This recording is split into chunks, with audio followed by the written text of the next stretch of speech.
नमस्कार साथियों, अपने अगले सेट की तरफ बढ़ते हैं और आज के सेट का पहला सवाल आपके स्क्रीन पे आ गया है। चलिए इसको देखते हैं। कह रहा है 6 घन है, प्रत्येक किनारे 2 सेंटीमीटर अंत से अंत तक जुड़े हुए हैं। सेंटीमीटर स्क्वायर में परिणामी घनाभ का कुल पृष्ठीय क्षेत्रफल ज्ञात करो। कई बार यहाँ पे कुल पृष्ठीय क्षेत्रफल पूछा जाता है और कई बार आपसे पार्श्व पृष्ठीय क्षेत्रफल पूछा जाता है। दोनों का मैं आपको शॉर्टकट मेथड बता रहा हूँ। कभी भी अगर आपसे ऐसा बोला जाए कि n घन को मिला के हम घनाभ बना रहे हैं,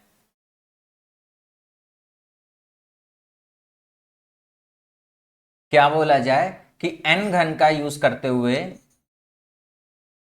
अगर हम घनाभ बना रहे हैं तो मैं आपको बता दूं, हमेशा याद रखना, जो लंबाई हो जाती है, अगर घन की जो भुजा है वो a दे रखी है, घन की भुजा कितनी दे रखी a, तो लंबाई जो हो जाती है वो na हो जाती है, जो चौड़ाई हो जाती है वो a रहती है और जो ऊंचाई रहती है वो a रहती है। और इसके हिसाब से पार्श्व पृष्ठ निकालेंगे तो पार्श्व पृष्ठ का मतलब होता है लेटरल सरफेस एरिया, और इसकी जो वैल्यू होती है वो होती है 2n+2 a²। आधार का परिमाप गुणे ऊंचाई लगाओगे तो आ जाएगा ये। इसी तरीके से अगर कुल पृष्ठ निकालोगे, टोटल सरफेस एरिया निकालोगे, तो कुल पृष्ठ का जो क्षेत्रफल होता है वो होता है, इसको टोटल सरफेस एरिया बोलते हैं और इसकी वैल्यू होती है 4n+2 × a²। जहां पे a हमारा क्या हो गया, घन की भुजा हो गई। यहां पे हमको क्या निकालना है, कुल पृष्ठ निकालना है, तो बस 4 n की जगह पे कितने हैं 6, 4 छंग 24, 2 26, और a 4 का स्क्वायर, सॉरी 2 का स्क्वायर कितना हो जाएगा 4, 4 छंग 24, 4 दूना 8, 2 10। यही हमारे सवाल का क्या हो जाएगा, उत्तर हो जाएगा। कोई भी फिगर बनाने की जरूरत नहीं है, कोई भी अलग से डेटा कलेक्ट करने की जरूरत नहीं, बस ये दो बातें आप याद रखोगे। अगर ये बातें फॉर्मूले भूल जाओ तो ये कम से कम जरूर याद रखो। भाई बेसिक आपका घनाभ का, घन का सारे फॉर्मूले तो याद रहते हैं, लेकिन इतनी बात और याद रखोगे तो इस तरीके का जो भी क्वेश्चन होगा कभी भी गलत नहीं होगा। अगला सवाल,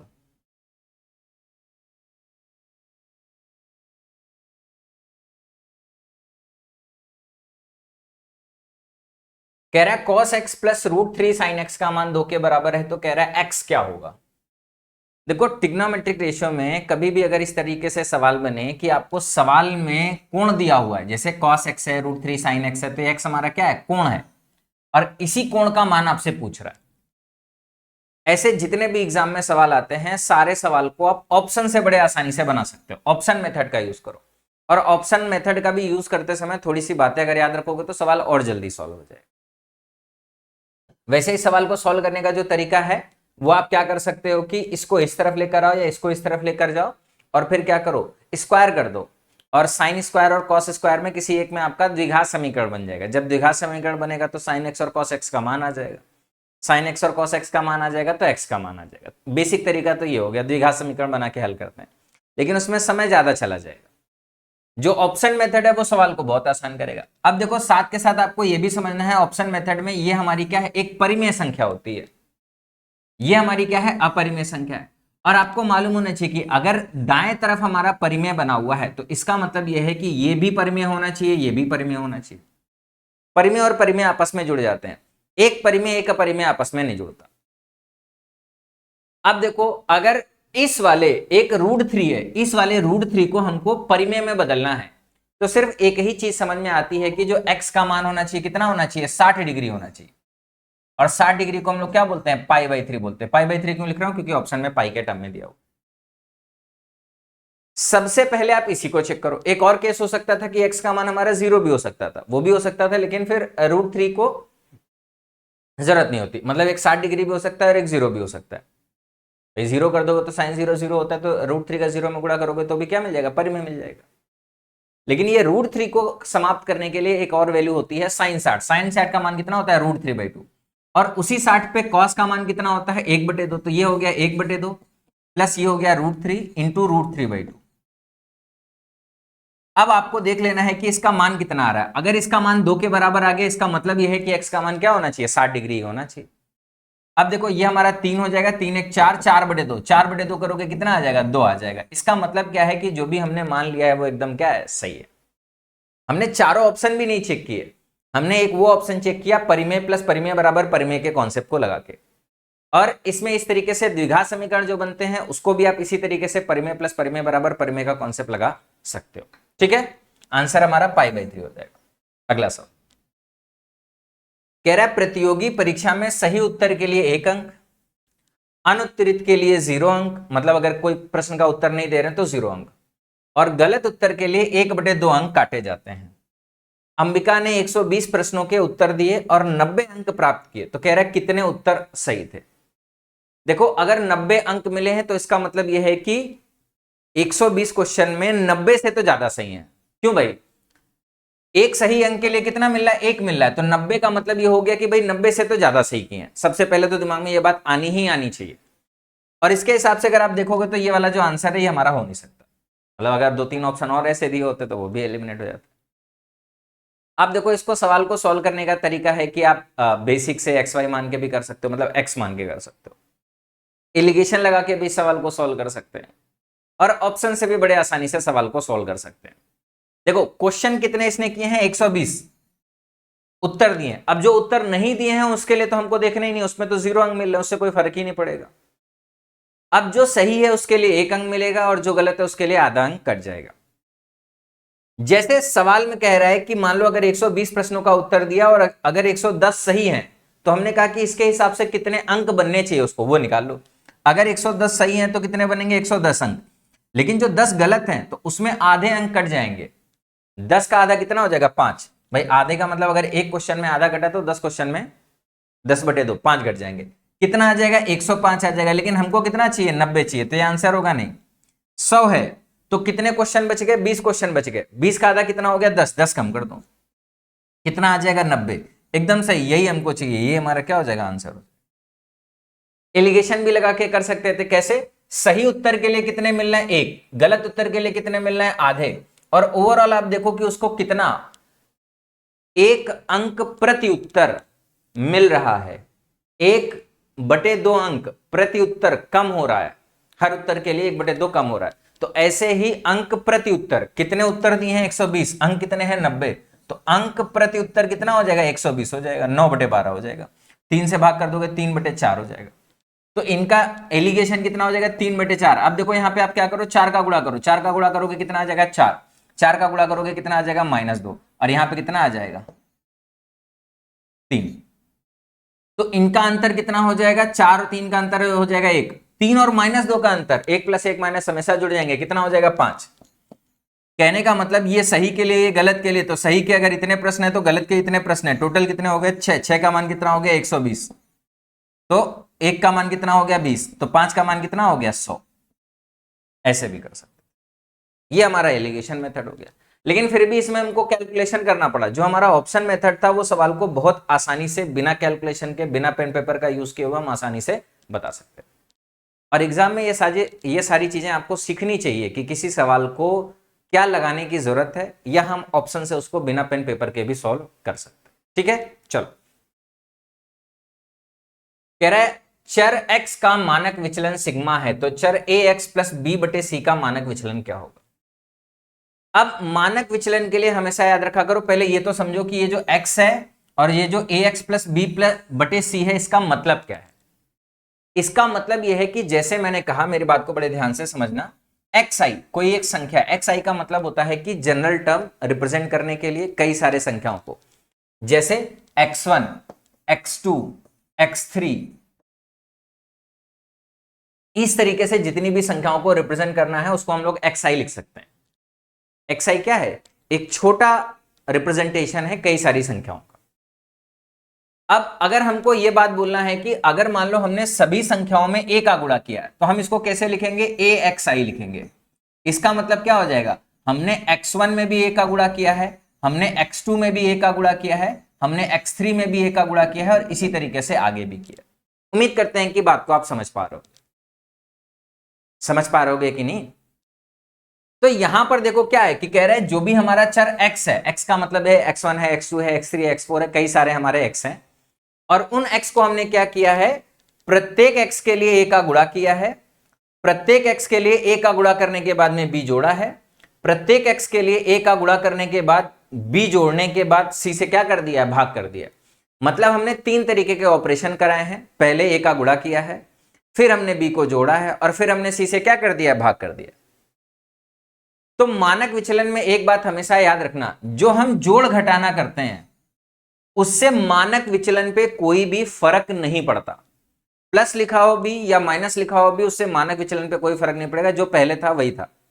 लेकिन जो भी हम गुणा भाग करते हैं उससे हमारा मानक विचलन परिवर्तित हो जाता है। किस तरीके से परिवर्तित हो जाता है? अगर हमने x में a का गुणा किया है तो हमारे मानक विचलन में भी a का गुणा हो जाएगा। अगर हमने x में c का भाग किया है तो हमारे मानक विचलन में भी क्या हो जाएगा? c का भाग हो जाएगा।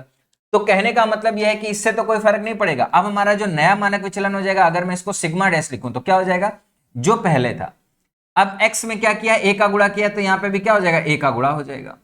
और x में b जोड़ा घटा है तो उससे कोई फर्क पड़ेगा? नहीं फर्क पड़ेगा। और फिर क्या किया? c से भाग किया तो फर्क पड़ेगा? हाँ फर्क पड़ेगा, c से भाग हो जाएगा। जो गुणा भाग है उससे फर्क पड़ेगा, जो जोड़ घटाना है उससे कोई भी फर्क नहीं पड़ेगा। और कैसा फर्क पड़ेगा? सेम रेशियो में फर्क पड़ेगा। गुणा कर रहे हो जिस संख्या से तो उसी संख्या से गुणा हो जाएगा।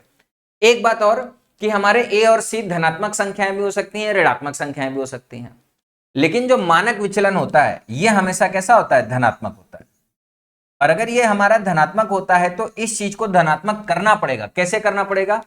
अब चाहे आप सवाल में 2 का गुणा करो, और मतलब सभी संख्याओं में चाहे 2 का गुणा करो और चाहे -2 का गुणा करो, मानक विचलन पे जो फर्क होगा वो सेम ही रहेगा, 2 का गुणा होगा।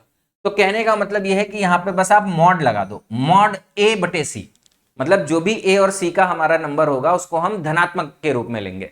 -2 है तो भी 2 लेंगे, 2 है तो भी 2 लेंगे, -3 है तो भी 3 लेंगे, और 3 है तो भी 3 लेंगे। उम्मीद करते हैं बात को समझ के होंगे।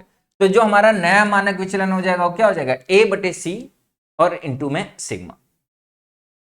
ठीक है, चलो आगे बढ़ा जाए। क्वेश्चन नंबर नेक्स्ट कह रहा है, यदि एक वृत्त का समीकरण lambda x square plus 2 lambda minus 3y square minus 4x plus 6y minus 1 बराबर 0 है तो केंद्र के निर्देशांक क्या होंगे? अच्छा, एक बात हमेशा याद रखा करो, जो हमारा जनरल समीकरण होता है ना सर्कल का, वो होता है x square plus y square minus का 2 plus 2gx plus 2fy plus c is equal to 0। अगर ये हमारा सर्कल का समीकरण है तो आपको एक बात मालूम होना चाहिए, जो हमारा केंद्र होता है ना ये होता है -g -f, और जो हमारा रेडियस होता है ना ये होता है g square plus F square minus C. ये बेसिक फॉर्मूला है। कभी कभी आपके एग्जाम में सर्कल से भी रिलेटेड सवाल एग्जाम में पूछ लिए जाते हैं, तो सर्कल का भी बेसिक कॉन्सेप्ट आपको मालूम होना चाहिए। ठीक, अब इसी समीकरण को ध्यान रखते हुए एक बात है कि अगर मान लो इस समीकरण में मैं किसी संख्या का गुणा कर दूं तो क्या होगा? अगर मान लो मैंने इसमें a का गुणा कर दिया तो क्या हो जाएगा? ध्यान से देखो, अगर मैंने इसमें a का गुणा कर दिया तो क्या हो जाएगा? ax square plus ay square plus 2agx plus 2afy plus ac is equal to 0। अच्छा, इसका मतलब क्या है? इसका मतलब यह है कि हमेशा एक्स स्क्वायर और वाई स्क्वायर का जो गुणांक रहेगा ना वो a रहेगा नहीं, वो समान रहेगा। समान, देखो यहां पे एक्स स्क्वायर का गुणांक 1 है तो यहां पे भी एक्स स्क्वायर का गुणांक 1 है, यहां पे एक्स स्क्वायर का गुणांक a है तो यहां पे भी सॉरी एक्स स्क्वायर और वाई स्क्वायर, यहां पे एक्स स्क्वायर का गुणांक a है तो यहां पे वाई स्क्वायर का गुणांक कितना हो जाएगा? a हो जाएगा। सबसे पहले तो आपको यही समझना है कि जो हमारा एक्स स्क्वायर का गुणांक है ये आपस में क्या होना चाहिए? एक्स स्क्वायर और वाई स्क्वायर का गुणांक आपस में क्या होना चाहिए? बराबर। तो यहां पे जो लैम्डा है यहां पे 2 लैम्डा माइनस 3 के क्या आ जाएगा? बराबर आ जाएगा। इससे जो लैम्डा का मान है वो किसके बराबर आ जाएगा? 3 के बराबर आ जाएगा। ये बात सबसे पहले है कि आपको लैम्डा तो निकालना पड़ेगा। जब तक आप लैम्डा नहीं निकालोगे तब तक आपको कैसे मालूम चलेगा हमारा सेंटर क्या है, हमारा रेडियस क्या है? ठीक है, तो अब जैसे ही लैम्डा का मान मालूम चल गया यहां पे रख दो। लैम्डा का मान मालूम हो जाएगा तो क्या हो जाएगा? 3x square 3y square minus का 4x प्लस का 6y और माइनस का 1 बराबर क्या हो गया? 0। अब मैंने आपको बताया क्या कि अगर ये हमारा समीकरण है तो केंद्र हमारे ये होते हैं, तो पहले आपको क्या करना पड़ेगा? इसको इस तरीके से बदलना पड़ेगा। तो 3 से भाग करो तो क्या मिलेगा? X square plus y square minus 4/3x और प्लस का 2y माइनस का 1/3 इज इक्वल टू 0। अब देखो, अगर यहां पे केंद्र निकालना है तो केंद्र को कैसे निकालोगे? जो भी x का गुणांक है इसका क्या करो? आधा करो और चिन्ह बदल दो। 4/3 का आधा करोगे तो कितना हो जाएगा? 2/3 हो जाएगा, और चिन्ह क्या हो जाएगा? धनात्मक हो जाएगा, तो 2/3 हो गया। यहां पे भी इसका आधा करो, कितना हो गया 1, और चिन्ह बदल दो, ये हमारा क्या हो जाएगा, केंद्र हो जाएगा। देखो क्या किया, यही तो किया है, x के साथ में जो नंबर लिखा हुआ है इसका आधा किया और चिन्ह बदल दिया, y के साथ में जो नंबर लिखा हुआ है इसका आधा किया और चिन्ह बदल दिया, तो यही करना है। तो क्या आ जाएगा 2/3 -1। अगर रेडियस निकालना होता तो रेडियस भी हम लोग निकाल सकते थे, कौन से फॉर्मूले का यूज करके, इस वाले फॉर्मूले। उम्मीद करते हैं कि बात को अच्छे से समझ गए। ठीक है, चलो। कह रहा है 3 सफेद और 1 काली, 2 सफेद और 2 काली, 1 सफेद और 3 काली गेंदों वाले 3 बक्सों में से प्रत्येक में से यादृच्छिक रूप से 1 गेंद निकाली जाती है। कहने का मतलब यह है कि हमारे पास में 3 बक्से हैं, पहले बक्से में 3 सफेद गेंद और 1 काली गेंद है, दूसरे बक्से में 2 सफेद और 2 काली गेंद है, और तीसरे बक्से में 1 सफेद और 3 काली गेंद है। कह रहा है सब में से 1-1 गेंद निकाल लें, पहले में से भी 1 गेंद निकालें, दूसरे में से भी 1 गेंद निकालें, तीसरे में से भी 1 गेंद निकालें। अब देखो अगर हमारे 3 अलग अलग बक्से हैं तो तीनों में से जो हम गेंद निकालेंगे ना, अगर उसकी हमको प्रायिकता निकालनी होगी तो वो एक दूसरे से इंडिपेंडेंट होंगी। भाई पहले बक्से में से हम कोई बॉल निकाल रहे हैं, इसका कलर सफेद हो या काला, से सफेद और काले के अलावा तो कोई है नहीं। अब इसकी जो प्रायिकता है बाकी बक्सों में जो गेंद है उससे कोई फर्क पड़ता है नहीं। भाई हम इस बैग में हाथ डाल के गेंद निकाल लें तो हमारा इसी बैग से, तो ये तीनों के तीनों जो हमारे बैग हैं इनकी जो भी प्रायिकता निकलेंगी वो एक दूसरे से क्या है, इंडिपेंडेंट है, स्वतंत्र है। और स्वतंत्र घटनाओं के केस में हमेशा याद रखा करो कि अगर सारी की सारी घटनाएं आपको एक साथ करनी है तो आप सारी की सारी अलग अलग घटनाओं की प्रायिकता निकाल लो और सबको आपस में क्या कर दो, गुणा कर दो। भाई अगर आप देखो, अगर ए और बी हमारा क्या होता है, स्वतंत्र होता है, तो पी ए एंड बी क्या हो जाता है, P A into P B. तो अगर ये हमारा 2 के लिए है, तो अगर 3 होंगे, जैसे मान लो P A and B and C, 3 हमारी कैसी हैं, ए बी सी इंडिपेंडेंट है,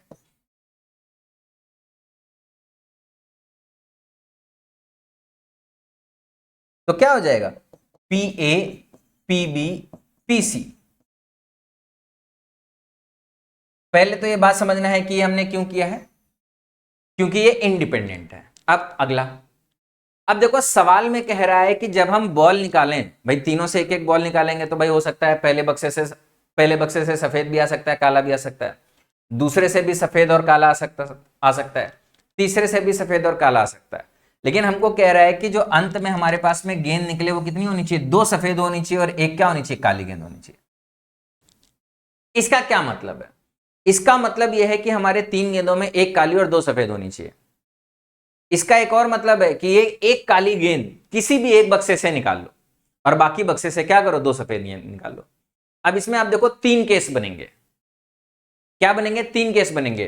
भाई ऐसा हो सकता है कि मान लो ये हमारा पहला बैग है, ये हमारा दूसरा बैग है और ये हमारा तीसरा बैग है, ठीक। अगर ये हमारे 3 केस बन रहे हैं तो ऐसा हो सकता है कि पहली से हमने व्हाइट निकाली, दूसरी से भी हमने व्हाइट निकाली और तीसरी से हमने ब्लैक निकाली। तो व्हाइट व्हाइट ब्लैक, पहला व्हाइट हो और दूसरा व्हाइट हो और तीसरा ब्लैक, एंड लगा हुआ है बीच में। भाई पहला भी व्हाइट हो, दूसरा भी व्हाइट हो और तीसरा ब्लैक हो। और ये हमारे कैसे हैं, इंडिपेंडेंट, ये इस पे निर्भर नहीं करता, ये इस पे निर्भर नहीं करता। तो अगर इनकी सबकी एक साथ प्रायिकता निकालनी है तो क्या करोगे, इसकी प्रायिकता निकालो, इसकी प्रायिकता निकालो, इसकी प्रायिकता निकालो और सबका आपस में क्या कर दो, गुणा कर दो। अच्छा क्या इतना ही केस बनेगा, नहीं, और भी केस बन सकते हैं, जरूरी नहीं कि यही एक केस बने। ऐसा भी तो हो सकता है जो ब्लैक हमने थर्ड से निकाला वो ब्लैक हमारा सेकंड से आ जाए, मतलब व्हाइट एंड ब्लैक एंड क्या हो जाए, व्हाइट हो जाए। या एक हमारा और हो सकता है कि जो ब्लैक हमारा पहले से निकल जाए, व्हाइट हमारा दूसरे से निकल जाए और व्हाइट हमारा तीसरे से निकल जाए। तो 3 तरीके से ये हमारी संभावना हो सकती है, या तो ये आएगा, या तो ये आएगा, या तो ये आया तो भी हमारे पक्ष में, ये आया तो भी हमारे पक्ष में, ये आया तो भी पक्ष में। देखो हमेशा एक चीज याद रखा करो कि कभी भी अगर प्रोबेबिलिटी में एंड है तो एंड का मतलब होता है गुणा, और अगर कहीं पे और है तो इसका मतलब आता है प्लस। तो कह रहा है ये आए और ये आए, ये क्या है, और है, यहां पे एंड लगा हुआ है, यहां पे क्या है, और है। तो एंड के लिए क्या करोगे, गुणा, और के लिए क्या कर दोगे, प्लस कर दोगे। अब देखो प्रायिकता निकालनी है, तो इसके केस में जो प्रायिकता हो जाएगी कितनी हो जाएगी, देखो पहले से हमारी व्हाइट आ जाए तो 3 में से एक आ जाए। भाई हमारे पास में टोटल कितनी गेंदें हैं? 4 गेंदें, तो 3 में से आ जाए 3C1। 3C1 किसके बराबर हो जाएगा? 3 के बराबर हो जाएगा। और 4C1 किसके बराबर हो जाएगा? 4 के बराबर। पक्ष में 3, टोटल 4, तो 3/4। दूसरे वाले के केस में व्हाइट आ जाए तो व्हाइट कितनी है? 2, और टोटल कितनी है? 4, तो 2/4 हो जाएगी। और तीसरे वाले के केस में ब्लैक आ जाए तो ब्लैक कितनी है? 3, और व्हाइट कितनी है? 1, तो पक्ष में कितना है? 3, और टोटल कितना है? 4।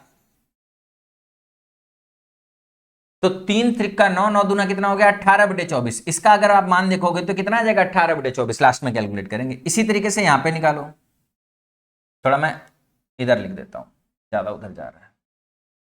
Fast, first, second, third, white, white, black, और व्हाइट, ब्लैक, व्हाइट, और ब्लैक, व्हाइट, व्हाइट। ये हो गया 3/4, 2/4, 3/4।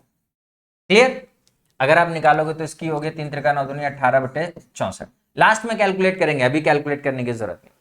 इसी तरीके से दूसरे वाले के केस में क्या हो जाएगा? व्हाइट के लिए फिर से वही 3/4, ब्लैक के लिए कितना हो जाएगा? 2/4, और वापस से व्हाइट के लिए कितना हो जाएगा? 1/4 हो जाएगा। तो ये हमारा कितना हो जाएगा? 6/64 हो जाएगा। भाई इस व्हाइट के लिए पक्ष में 3 है, टोटल 4 है। इस वाले ब्लैक के लिए पक्ष में 2 है, टोटल 4 है। और इस वाले व्हाइट के लिए पक्ष में 1 है, टोटल कितनी है? 4 है। इसी तरीके से इसके लिए पहले वाले में ब्लैक आ जाए कितना हो जाएगा? 1/4, दूसरे वाले में व्हाइट आ जाए दूसरे वाले में व्हाइट आ जाए तो 2/4, और तीसरे वाले में व्हाइट आ जाए तो कितना है? 1/4 है। और ये कितना हो गया? 2/64 हो गया। अब अगर आप सबको जोड़ोगे तो कितना आ जाएगा? 18 2 20, और 20 और 6 कितना हो जाएगा? 26। 26 बटे कितना आ जाएगा? 64 आ जाएगा, जो भी हमको प्रायिकता निकालनी है। 2 से कटेगा कितना आ जाएगा? 13/32 आ जाएगा। अब देखो मैंने समझाने में थोड़ा समय लिया है, लेकिन जब आपको ये बात मालूम रहेगी तो आपको कैलकुलेशन कितना लिखना है? इतना लिखना है।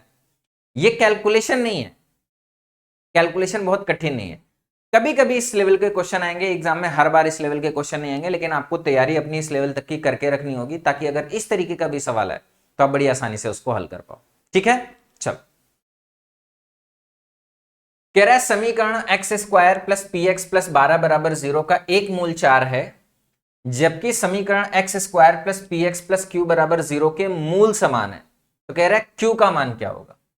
अच्छा देखो, अगर हम दूसरे वाले समीकरण के लिए बात करें तो अगर मूल समान होता है तो इसका जो विविक्तकर होता है d, डिस्क्रिमिनेंट, उसका मान किसके बराबर आना चाहिए? 0 के बराबर।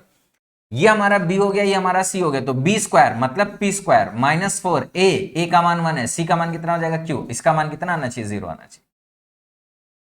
कह रहा है q का मान निकालना है, तो q का मान कितना हो जाएगा? p²/4 हो जाएगा। अब p का मान कैसे निकलेगा? p का मान इससे निकलेगा, कह रहा है इसका एक मूल 4 है। अगर इसका एक मूल 4 है तो एक तो तरीका यह है कि अगर x का मान यहां पे 4 रख देंगे तो इसका मान किसके बराबर आ जाएगा? 0 के बराबर। और दूसरा, अगर एक मूल हमारा 4 है तो ये मूलों का गुणनफल दिया हुआ है, तो 4, मान लो दूसरा मूल कितना है? अल्फा है, तो 4 इंटू अल्फा बराबर कितना हो जाएगा? 12 हो जाएगा। तो अल्फा की वैल्यू कितनी हो गई? 3 हो गई। कहने का मतलब यह है कि दूसरा मूल हमारा कितना हो गया? 3 हो गया। और आपको मालूम होना चाहिए कि जब भी हम लोग समीकरण बनाते हैं तो क्या होता है? x² minus alpha plus beta x और प्लस अल्फा बीटा। तो यहां पे तो गुणनफल है 4 3 12, यहां पे क्या होना चाहिए? योग होना चाहिए। तो कितना आ जाएगा? 4 3 7, और इसको मिला दो तो ये हमारा किसके बराबर है? -7 के बराबर है। अब अगर माइनस को नहीं लोगे या इस चीज को ध्यान नहीं दोगे तो इस सवाल में तो मिस्टेक नहीं होगी, लेकिन किसी अन्य सवाल में मिस्टेक हो सकती है। p का मान -7 आ जाएगा अगर आप इस समीकरण से तुलना करोगे तो। ठीक है, और p का मान -7 आ गया तो यहां पे रख दो 49/4, यही हमारे सवाल का क्या हो जाएगा? उत्तर हो जाएगा। क्लियर?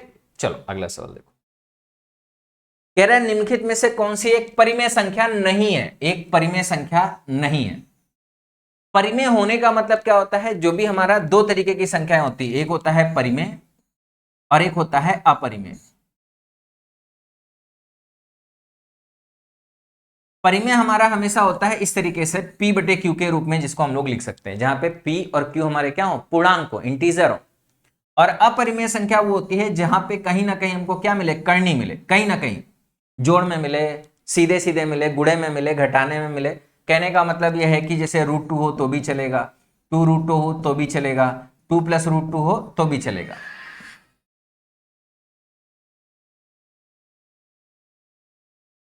उम्मीद करते हैं कि बात को समझ पा रहे हो।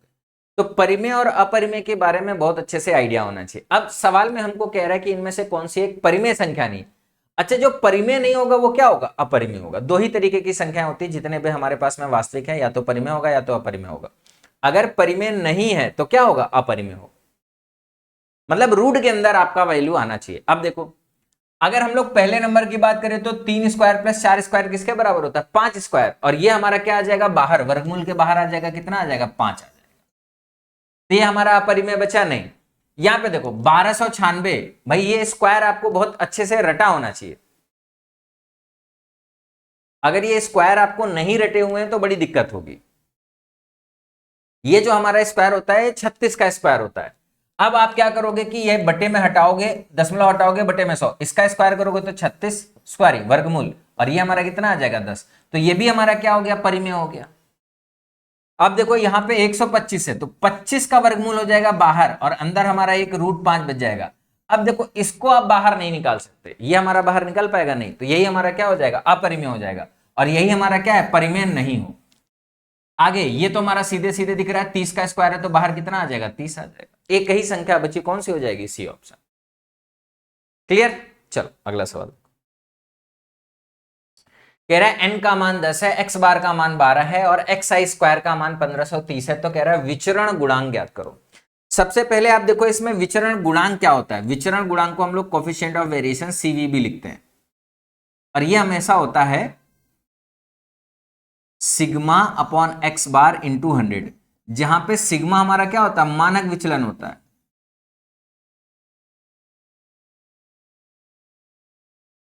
और x बार हमारा क्या होता है? माध्य होता है। अब देखो इसमें x बार ऑलरेडी हमको दे रखा है, हमको क्या चाहिए? सिग्मा चाहिए। अब अगर किसी भी सवाल में अगर एक्स आई स्क्वायर लिखा हुआ है तो सिग्मा के लिए जो एक फॉर्मूला होता है ये हमेशा रटा होना चाहिए। सिग्मा इज इक्वल टू होता है √ सिग्मा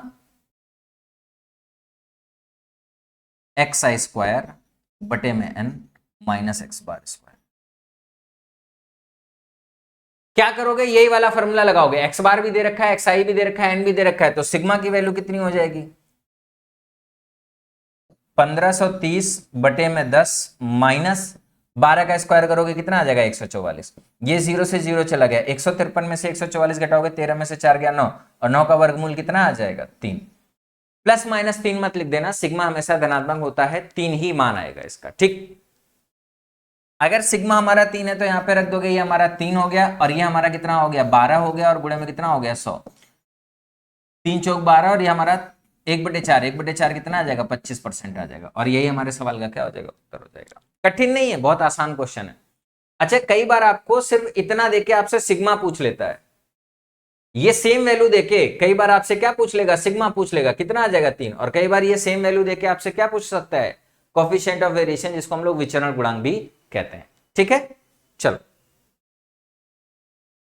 कह रहा है श्रृंखला है, √2 है, √8 है, √18 है, √32 है कि इसके n पदों का योग कितना होगा। देखो ये सीरीज का सवाल है, कैसे इसको सॉल्व करना है ध्यान से देखिएगा। अगर ऐसे इसको सवाल को सॉल्व करने की कोशिश करोगे तो सवाल हमारा बनेगा नहीं, लेकिन अगर आप आंसर को देखोगे तो आंसर बहुत आसान से दे रखे हैं। अब अगर हम इस 8 की बात करें तो ये 4 × 2 है, 4 बाहर आ जाएगा, कितना बचेगा? 2√2। और ये हमारा कितना है? 18, 9 दूनी 18, 9 का वर्गमूल कितना हो जाएगा? 3, और अंदर में क्या है? √ 16 दूना 32, 16 बाहर आ जाएगा 4, 4√2 है। तो अगर आप ध्यान से देखोगे तो ये जो मान लिखा हुआ है, क्या लिखा हुआ है? √2 + 2√2 + 3√2, और इसी तरीके से कितनी बार लिखा हुआ है? n पद तक लिखा हुआ है। अगर इन सभी में से मैं बोलूं कि √2 कॉमन ले लो, क्या कर रहे हो? √2 कॉमन ले लो, यहां पे क्या बचेगा? 1, यहां पे क्या बचेगा? 2, यहां पे क्या बचेगा? 3, और ये हमारे क्या हो गए? n पद हो गए। बस सवाल हमारा खत्म हो गया। क्यों? क्योंकि इसके n पदों का योग हमको मालूम है, ये हमारी n प्राकृतिक संख्या है। n प्राकृतिक संख्याओं का योग कितना होता है? n+1/2। अब देखो ये वाले √2 से इसमें भाग चला जाएगा, कितना आ जाएगा? √2 आ जाएगा। तो ये हमारा हो जाएगा n+1 अपॉन में √2।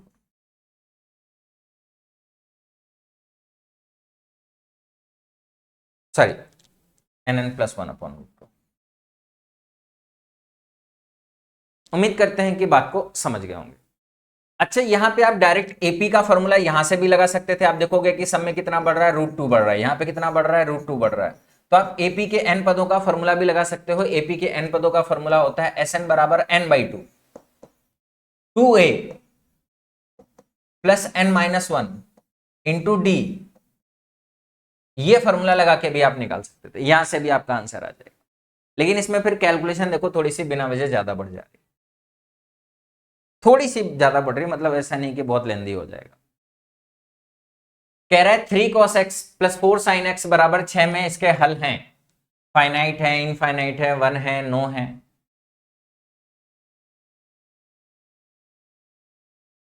देखो जब भी हल की बात करता है तो आपको यह समझना होता है कि हल हमारे एक भी हो सकते हैं, हल हमारे अनंत भी हो सकते हैं, और हल हमारा कोई भी नहीं हो सकता। हर चीज का पहलू आपको देखना होता है। लेकिन अगर मैं बताऊं, कभी भी अगर आपको a sin x plus b cos x लिखा हुआ है, तो इसके मान के बारे में मैं आपको बता दूं, इसका जो मान होता है ना, अधिक से अधिक और कम से कम, ये हमेशा जो मान होता है अंडर √a² प्लस b² से छोटा, और माइनस में √a² प्लस b² से क्या होता है, बड़ा। इसके बाहर नहीं जा सकता। तो यहां पर अगर आप देखोगे तो इसका वर्ग करोगे और इसका वर्ग करोगे, कितना आ जाएगा, 3 का स्क्वायर प्लस 4 का स्क्वायर क्या आ जाएगा, 5। तो 5 का वर्गमूल कितना आ जाएगा, 5। तो 3 cos x plus 4 sin x का जो मान होगा ये हमेशा 5 या उससे कम होगा। क्या होगा, 5 या उससे कम होगा। और अगर 5 या उससे कम है तो क्या कभी भी ये 6 पहुंच पाएगा, नहीं। और अगर 6 कभी पहुंच नहीं पाएगा तो कोई हल निकलेगा, नहीं। तो इसका कोई हल है नहीं, नो सोल्यूशन।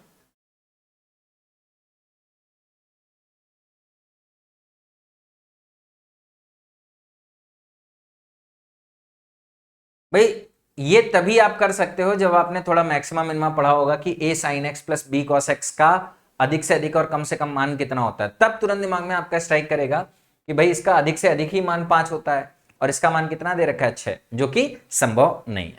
ठीक है, चलो क्वेश्चन नंबर नेक्स्ट।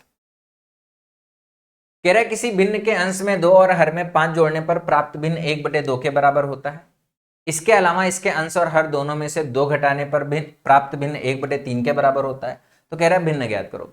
भिन्न के जितने भी सवाल होते हैं, इसका एक यूनिवर्सल तरीका यह है कि आप भिन्न को सबसे पहले क्या मान लो, x/y मान लो, और जो जो सवाल में कहता जा रहा है उसको आप करते चले जाओ, आपको आंसर मिल जाएगा। इसको रेशियो से भी बना सकते हैं, लेकिन रेशियो में समझाने में भी ज्यादा समय जाएगा और कैलकुलेशन करने में भी ज्यादा।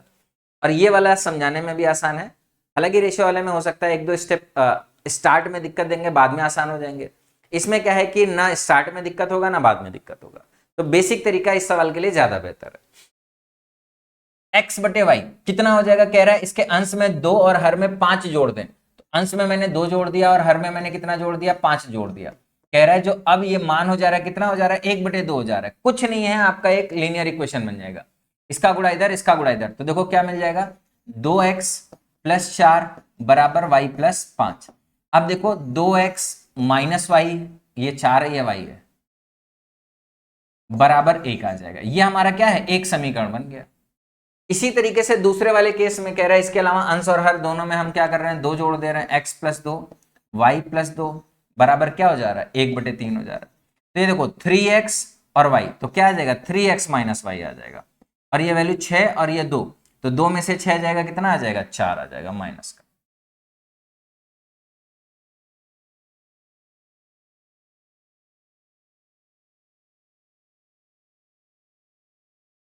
इसके अलावा अंश और हर दोनों में से 2, सॉरी घटाने पर, वही मैं कहूँ गलत क्यों हो रहा है question, x minus 2 y minus 2 बराबर 1/3।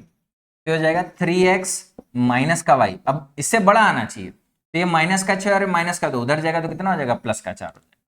कुछ नहीं करना है, इसमें से इसको घटा दोगे तो क्या आ जाएगा, ये कट जाएगा, 3x माइनस 2x करोगे x की वैल्यू कितनी आ जाएगी, 4 में से 1 घटाओगे 3। एक ही ऑप्शन दिख रहा है, यही आ जाएगा। और अगर x का मान 3 है तो आप कहीं पे भी रख दो, यहाँ पे कितना हो जाएगा, 6, 6 में से 1 गया, y का मान कितना आ जाएगा, 5 आ जाएगा। x का मान 3, y का मान 5, तो आंसर हमारा कितना आ जाएगा, 3/5। क्लियर। आगे बढ़ा जाए, चलो अगला सवाल देखो। कह रहा है आरोही क्रम में 4 अभाज्य संख्याएं ली गई हैं, उनमें से पहली 3 अभाज्य संख्याओं का गुणनफल 1771।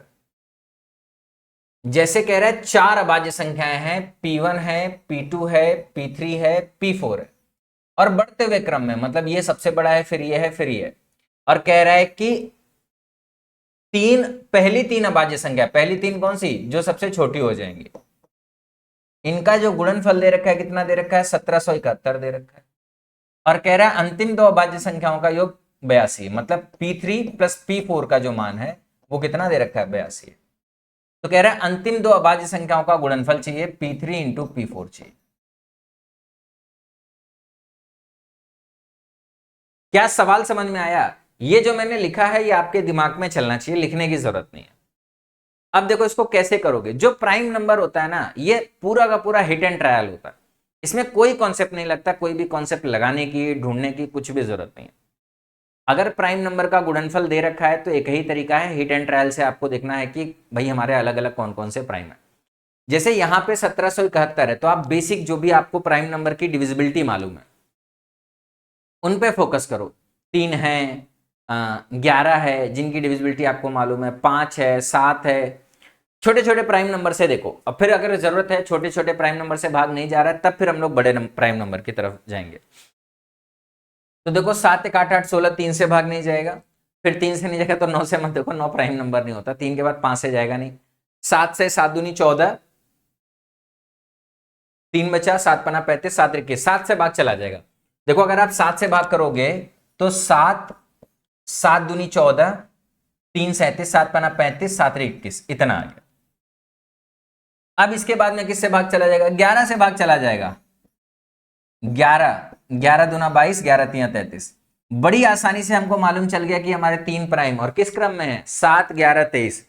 अब हमको पहला प्राइम भी मालूम है, दूसरा प्राइम भी मालूम है, तीसरा प्राइम भी मालूम है, और अगर तीसरा प्राइम मालूम है तो चौथा प्राइम कैसे निकलेगा। आपको मालूम है कि 2 प्राइम का योग हमारा कितना है, 82, और इसमें अगर एक हमारा 83 है तो ये हमारा क्या हो गया, P3 हो गया। तो P4 हमारा कितना आ जाएगा, 82 में से इसको घटा दो, 12 में से 3 गया 9, 7 में से 2 गया 5, 59। और अगर P4 59 है, P3 23 है, तो P3 इंटू P4 कितना हो जाएगा, 23 इंटू 59। इसको आप ऐसे भी कर सकते हो, डिजिट सम से भी कर सकते हो। 7 2 9, 8 1 10, इसका डिजिट सम 1, इसका डिजिट सम 2, 5 4 9, डिजिट सम 7, डिजिट सम 7, यहां लोचा कर सकता है। ये हमारा कितना हो जाएगा, 2, ये हमारा कितना हो जाएगा, 5, 5 दूना 10 का मतलब हो जाएगा 1, 1 का मतलब हो जाएगा ए आंसर। इसको आप ऐसे भी लिख सकते हो कैलकुलेशन करने के लिए। अगर 23 है 59 है, 59 को आप लिख सकते हो 60 माइनस 1, आसान, 6 3 18, 6 दूनी 12 1 13, 1380 में से क्या घटा दो, 23 घटा दो। 1380 में से अगर आप 23 घटाओगे तो 1380 में, सॉरी,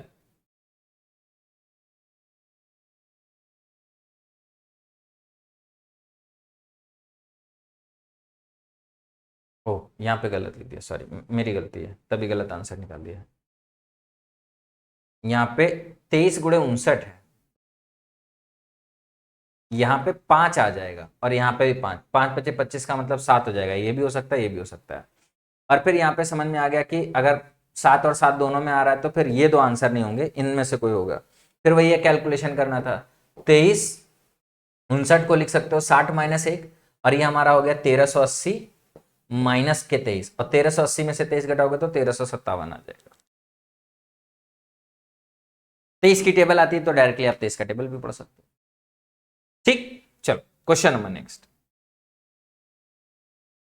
एक लंबा आयताकार बर्तन पानी से आधा भरा हुआ है। आयताकार बर्तन का मतलब क्या होता है, आयताकार बर्तन का मतलब ये होता है कि भाई जिसका आधार आयत की आकृति का है और वो ऊपर की तरफ उठा हुआ है, मतलब एक तरीके के घनाभ के आकार का है। बेस आयत है और ऊपर हमारा एच ऊंचाई तक उठा हुआ है, इस तरीके से आप समझ सकते हो। कह रहा है पोत का आधार आयाम 62 गुणे 45 सेंटीमीटर, मतलब जो भी बर्तन है उसका जो आधार है उसकी विमा दे रखी है 62 और 45 है। कह रहा है 15 सेंटीमीटर किनारे का एक भारी धातु घन बर्तन में गिराया जाता है तो पोत के स्तर में वृद्धि कितनी होगी। देखो ये फिजिक्स का भी कॉन्सेप्ट होता है और आपको अच्छे से मालूम होना चाहिए कि जब भी हम भरे हुए बर्तन में अगर कोई दूसरी चीज डालते हैं, अगर वो डूब जाती है तो जितना हमारा डूबा हुआ आयतन है उतना ही हमारा पानी ऊपर उठ जाता है, मतलब दोनों का आयतन क्या हो जाएगा, बराबर हो जाएगा। मान लो इसकी h ऊंचाई तक हमारा क्या होगा, हाइट आ जाएगी, तो जो हमारा उठा हुआ पानी होगा उसका जो आयतन होता है वो होता है आधार का क्षेत्रफल गुणे ऊंचाई। आधार का क्षेत्रफल कितना हो गया, 62 गुणे 45, और मान लो h ऊंचाई तक उठेगा पानी तो उठे हुए पानी का आयतन कितना हो गया, इतना हो गया, और ये हमारा किसके बराबर आ जाएगा, 15 के क्यूब के बराबर आ जाएगा। 15 के क्यूब को आप लिख सकते हो 15 गुणे 15 गुणे 15। अब देखो एक 15 से काटोगे कितना आ जाएगा, 41, और कुछ कटेगा, 3 से काट सकते हो 15, h का मान कितना आ जाएगा, और कुछ कटेगा नहीं, 15 × 75 और बटे में कितना आ जाएगा, 62 आ जाएगा। 62 से 75 में भाग दे दो। अब 31 प्राइम नंबर है तो आपको 31 का अगर टेबल याद है तो आप यूज कर सकते हो, नहीं है तो आप ऐसे डायरेक्टली एक बार जाएगा, कितना आ जाएगा 62, यहाँ पे कितना बचा 3, यहाँ पे कितना बचा 1, दशमलव लगेगा 0 बढ़ेगा, कितनी बार जाएगा, 2 बार जाएगा, 1.2 के आसपास आपका आंसर। भाई 2 दूनी 4, 2 छंग 12।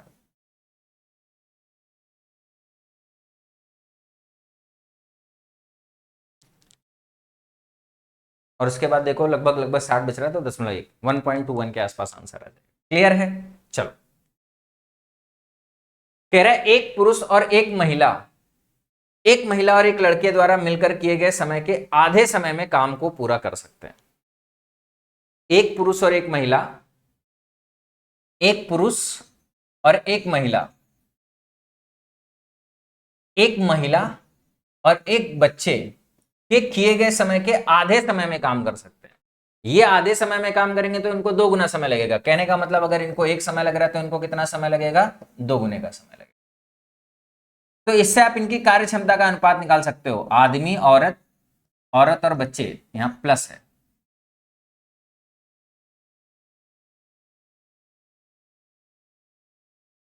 कितना आ जाएगा, 2/1। कह रहा है एक लड़का अकेले काम को 20 दिनों में पूरा कर सकता है और 2 महिलाएं मिलकर इसे 30 दिनों में पूरा कर सकती है। अब देखो अगर एक लड़का काम को कितने दिन में कर सकता है, 20 दिन में, मतलब चाइल्ड एक काम को कितने दिन में कर सकता है, 20 दिन में कर सकता है अकेले काम को। 2 महिलाएं 30 दिन में कर सकती हैं तो एक महिला कितने दिन में करेगी, भाई अगर संख्या को कम करोगे तो समय बढ़ जाएगा। मान लो एक महिला की क्षमता 1 तो 2 महिला की क्षमता 2, 2 क्षमता से 30 दिन में काम हो रहा है तो एक क्षमता से 60 दिन में काम होगा। अगर कहने का मतलब यह है कि अगर वुमेन यही काम करेगी तो कितना समय लगेगा, 60। अब देखो यहां से बड़े आसानी से आपको सारा का सारा मान मालूम चल जाएगा। इसके हिसाब से टोटल काम हमको मालूम चल गया कितना है, 60। लड़के की जो क्षमता हमारी कितनी हो जाएगी, 20 × 60, और औरत की क्षमता हमारी कितनी हो जाएगी, 1 हो जाएगी। अब देखो यहां पर अगर आप यही रखोगे तो क्या करो इसको, भाई इसका मान हमारा टोटल W और C का मान कितना आना चाहिए, 4 आना चाहिए, तो इसमें 4 का गुणा कर दो तो इसमें भी 4 का गुणा हो जाएगा। अब ये हमारा 4 है तो इसमें 3 है, इसमें 1 है, और ये हमारा कितना 8 हो गया, तो इसमें ये हमारा कितना है 3 है, और ये हमारा कितना हो गया 5। तो कहने का मतलब ये है कि यहां से आदमी की क्षमता हमको मालूम चल जाएगी कितनी आ गई, 5 आ गई। तो कह रहा है जो काम है 4 पुरुषों द्वारा कार्य कितने दिनों में समाप्त किया जा सकता है, काम कितना है 60, एक आदमी की क्षमता कितनी है 5, 4 आदमी की क्षमता कितनी हो जाएगी, 4 × 5 = 20। कितना समय लगेगा, 30 दिन, 3 दिन का समय लग जाएगा। उम्मीद करते हैं कि बात को समझ गए। आगे बढ़ा जाए, चलो क्वेश्चन नंबर नेक्स्ट। कह रहा है यदि cosec a plus cot a बराबर a√b है तो कह रहा है a² b-1 upon a² b+1 का मान किसके बराबर होगा। अब देखो देखने में तो सवाल थोड़ा सा डरावना लग रहा है लेकिन इतना डरावना है नहीं। कभी भी cosec a plus cot a का मान दे रखा है तो आप सीधे सीधे cosec a minus cot a का मान निकाल सकते हो। कई बार मैंने आपको बता रखा है ये सेम sec और tan में भी आइडेंटिटी होती है और सेम cosec और cot में भी आइडेंटिटी होती है। प्लस वाला देख रखा है, माइनस वाला निकालना है तो जो वैल्यू है बस इसका व्युत्क्रम ले लो, a√b। अब यहां से आप क्या निकाल लो, यहां से आप cosec a निकाल लो। cosec a का मान कितना आ जाएगा, ध्यान से देखो, cosec a का मान आ जाएगा, भाई दो संख्याओं का योग, दो संख्याओं का अंतर दिया तो दोनों को जोड़ के आधा करो, तो a√b प्लस 1/a√b और बटे में कितना आ जाएगा, 2 आ जाएगा।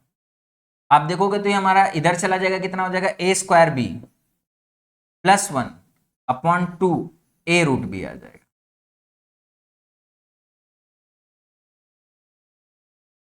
अब यहां तक हम जाएंगे, लेकिन अलजेब्रा में एक बहुत खास नंबर होते हैं जिनको आपको याद रखने चाहिए। जैसे हमारे नंबर्स में ट्रिपलेट होते हैं 3 4 5, 5 12 13, 8 15 17, वैसे ही अलजेब्रा में भी हमारे ट्रिपलेट होते हैं। क्या ट्रिपलेट होते हैं? M square minus m n square, 2mn, m square plus n square, ये हमारा क्या होता है? ट्रिपलेट होता है। और ट्रिपलेट में बस हमेशा आपको कर्ण याद रखने की जरूरत पड़ती है, तो ये आपका क्या होता है? कर्ण होता है।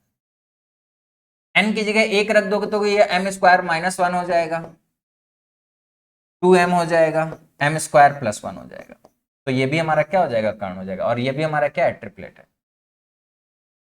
एम और एन की जगह वैल्यू चेंज कर सकते हो, ए और बी कर सकते हो।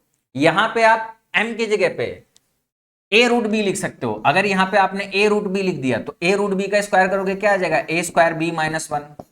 और क्या आ जाएगा? एम की जगह आपने क्या लिखा है?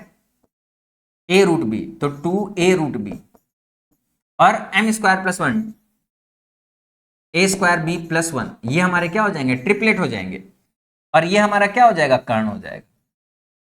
बस कर्ण पहचान में आना चाहिए। अब जैसे आपने कहा कि कौसेक ए, कौसेक ए हमारा क्या होता है? कर्ण बटे लंब होता है।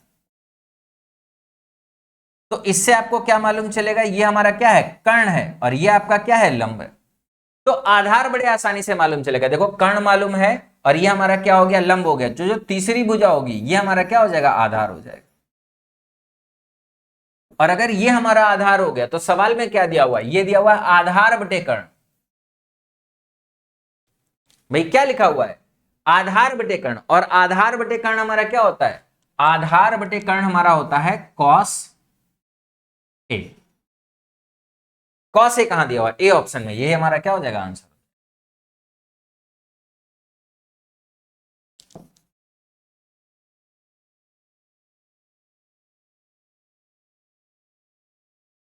क्लियर? आगे बढ़ा जाए, चलो क्वेश्चन नंबर नेक्स्ट। कह रहा है दो पुरुष समान यात्रा क्रमशः 18 किलोमीटर प्रति घंटा और 24 किलोमीटर प्रति घंटा की गति से करते हैं। यदि एक व्यक्ति दूसरे व्यक्ति की तुलना में 20 मिनट अधिक लेता है, भाई कौन 20 मिनट अधिक लेगा? ये 20 मिनट अधिक लेगा। तो कह रहा है कुल यात्रा की दूरी कितनी है? अब देखो सवाल की भाषा बदलने से सवाल नहीं बदलता। एक जगह से दूसरी जगह जाने पर अगर दो अलग अलग गति से जा रहे हैं, दो अलग अलग गति से जा रहे हैं, और अगर उनके समय का अंतर हमको मालूम है, तो मैंने आपको बता रखा है सीधे सीधे फॉर्मूला लगा दिया करो, D v1 v2 upon v1 minus v2 into delta T. और यूनिट को हमेशा ध्यान रखा करो, एक 18 है, एक 24 है, और अंतर कितना हो गया? 6 किलोमीटर प्रति घंटा में। तो यहां पे भी जो समय होना चाहिए कितना होना चाहिए? घंटे में 20/60। 20 तिया 60 और 6 त्रिक 18, कितना आ जाएगा? 24 किलोमीटर। यही हमारे सवाल का क्या हो जाएगा? उत्तर। क्लियर हो गया? आगे बढ़ा जाए, चलो क्वेश्चन नंबर। कह रहे दिए गए व्यंजक का मान बताओ। 4 की पावर a प्लस 4 माइनस 5 गुड़े 4 की पावर a प्लस 2 बटे में 15 गुड़े 4 की पावर a माइनस 2 की पावर 2 गुड़े 4 की पावर a। अब देखो इस सवाल को दो तरीके से कर सकते हैं। पहली बात तो यह है कि जो अगर आपका आंसर है वो हमारा ए पर निर्भर नहीं कर रहा, मतलब ए का हमारा कुछ भी मानो, आंसर हमेशा क्या आएगा? ये आएगा। अब मैंने ये ट्रिग्नोमेट्री में समझाया है, अलजेब्रा में भी समझाया, देखो घातांक में भी यही नियम लग रहा है। एक आप कोई भी मान ले सकते हो, मैंने कहा एक को 0 रख दो तो भी हमारा आंसर क्या आएगा? वही आएगा जो आना चाहिए। और वैसे भी अगर आप ध्यान से देखोगे तो ऊपर भी 4 की पावर a है, नीचे भी 4 की पावर a है, तो ऊपर 4 की पावर a प्लस 2, 4 की पावर a प्लस 4 में 4 की पावर a प्लस 2 कॉमन आ जाएगा। तो यहाँ पे क्या बच जाएगा? 4 की पावर 2 बच जाएगा। भाई a प्लस 4 में a प्लस 2 निकाला, 2 बच गया, तो 4 की पावर 2 बच जाएगा। और यहाँ पे क्या बच जाएगा? 5 बच जाएगा। नीचे 4 की पावर a निकाल लो, 4 की पावर a निकाल लोगे तो कितना बच जाएगा? 15 माइनस 4 बच जाएगा। ये 16 में से 5 गया, कितना आ जाएगा? 11। ये 15 में से 4 गया, कितना आ जाएगा? 11। 11 से 11 कट गया। अब आपको मालूम है कि अगर भाग है तो भाग में घाते क्या हो जाती है? घट जाती है। a प्लस 2 में से a घटाओगे तो क्या आ जाएगा? 4 की पावर 2, 4 की पावर 2 कितना हो जाएगा? 16 हो जाएगा। ए नहीं भी हटाओगे तो भी चलेगा, और ये हटा देते तो भी चलता। भाई ए को 0 कर देते, 4 की पावर 4 माइनस 5 गुड़े 4 की पावर 2 बटे में गुड़े में 15, 4 की पावर 0, 4 की पावर 0 1 होता है। किसी भी संख्या की पावर 0 1 होता है। ये 1 हो गया, ये 1 हो गया, तो भी आपका आंसर आ जाएगा। देखो ये हमारा आ जाएगा 4 की पावर 4 -5 गुणे 4 की पावर 2 और बटे में कितना आ जाएगा 15 -4। अब 4 की पावर 2 कॉमन लोगे तो 16 में से 5 गया 11 और बटे में 11, खत्म। यहां से भी वही आंसर आ गया 16। यही मैं कहना चाह रहा था। ये तो आसान था दोनों तरीके से, बट कभी अगर ऐसा सवाल हो जहां पे थोड़ा सा कठिन हो रहा हो तो आप वैल्यू को 0 करके भी आंसर निकाल सकते। कह रहा है 1/4 -√8 प्लस 3 प्लस 2√2 बटे 3 -2√2 -3 माइनस 2√2 अपॉन 3 प्लस 2√2 को a प्लस b√2 लिखा जाता है। तो कह रहा है 3a प्लस 4b का मान क्या हो। अब देखो इस तरीके के क्वेश्चन पिछली बार एग्जाम में पूछे हुए हैं, इसको कैसे करना है। इसको आपको परमीकरण का कॉन्सेप्ट लगाना होता है। ये तो आपका ऊपर चला जाएगा बड़ी आसानी से, क्या हो जाएगा 4 प्लस √8 और नीचे क्या आ जाएगा पहले नंबर का वर्ग माइनस दूसरे नंबर का वर्ग 16 - 8।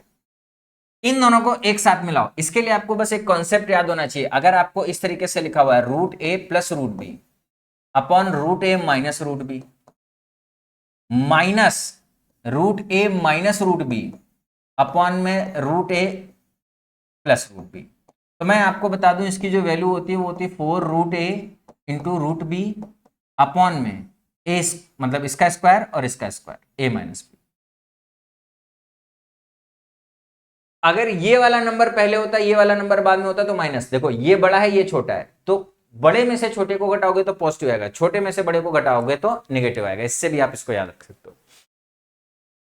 क्या आ जाएगा 4, ये हमारा √a है मतलब 3 और 2√2 और बटे में क्या आ जाएगा इसका वर्ग कितना हो जाएगा 9, इसका वर्ग 2 दूना 4 दूना कितना हो जाएगा 8 हो जाएगा बराबर a प्लस b√2। जब भी इस तरीके से तुलना करती है तो देखो ये परिमेय पार्ट है या अपरिमेय पार्ट है, परिमेय परिमेय के बराबर अपरिमेय अपरिमेय के बराबर, ऐसा होता है। यहां पे कितना आ जाएगा 8, तो 4 प्लस √8 बटे 8 प्लस यहां पे देखो ये हमारा 1 हो जाएगा 4 12 दूना 24√2 हो जाएगा।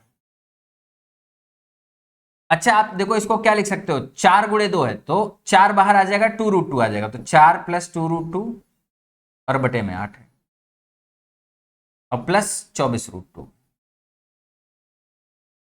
2 से भाग चला जाएगा 4 आ जाएगा।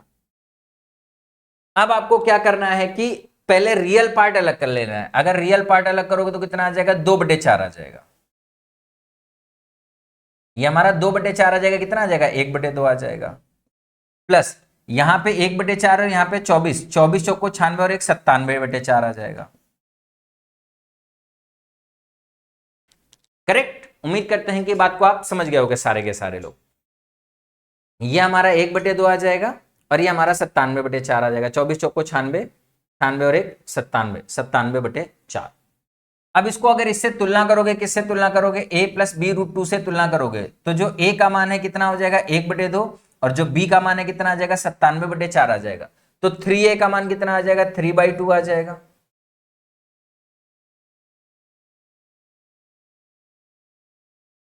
और 4b का मान अगर इसमें 4 का गुणा कर दिया तो कितना आ जाएगा 97।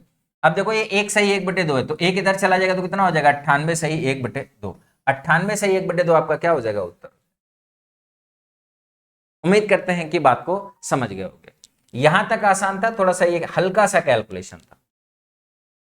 अगला क्वेश्चन कह रहा है 22.4 प्लस 11.567 बार माइनस 33.59 बार का मान क्या होगा।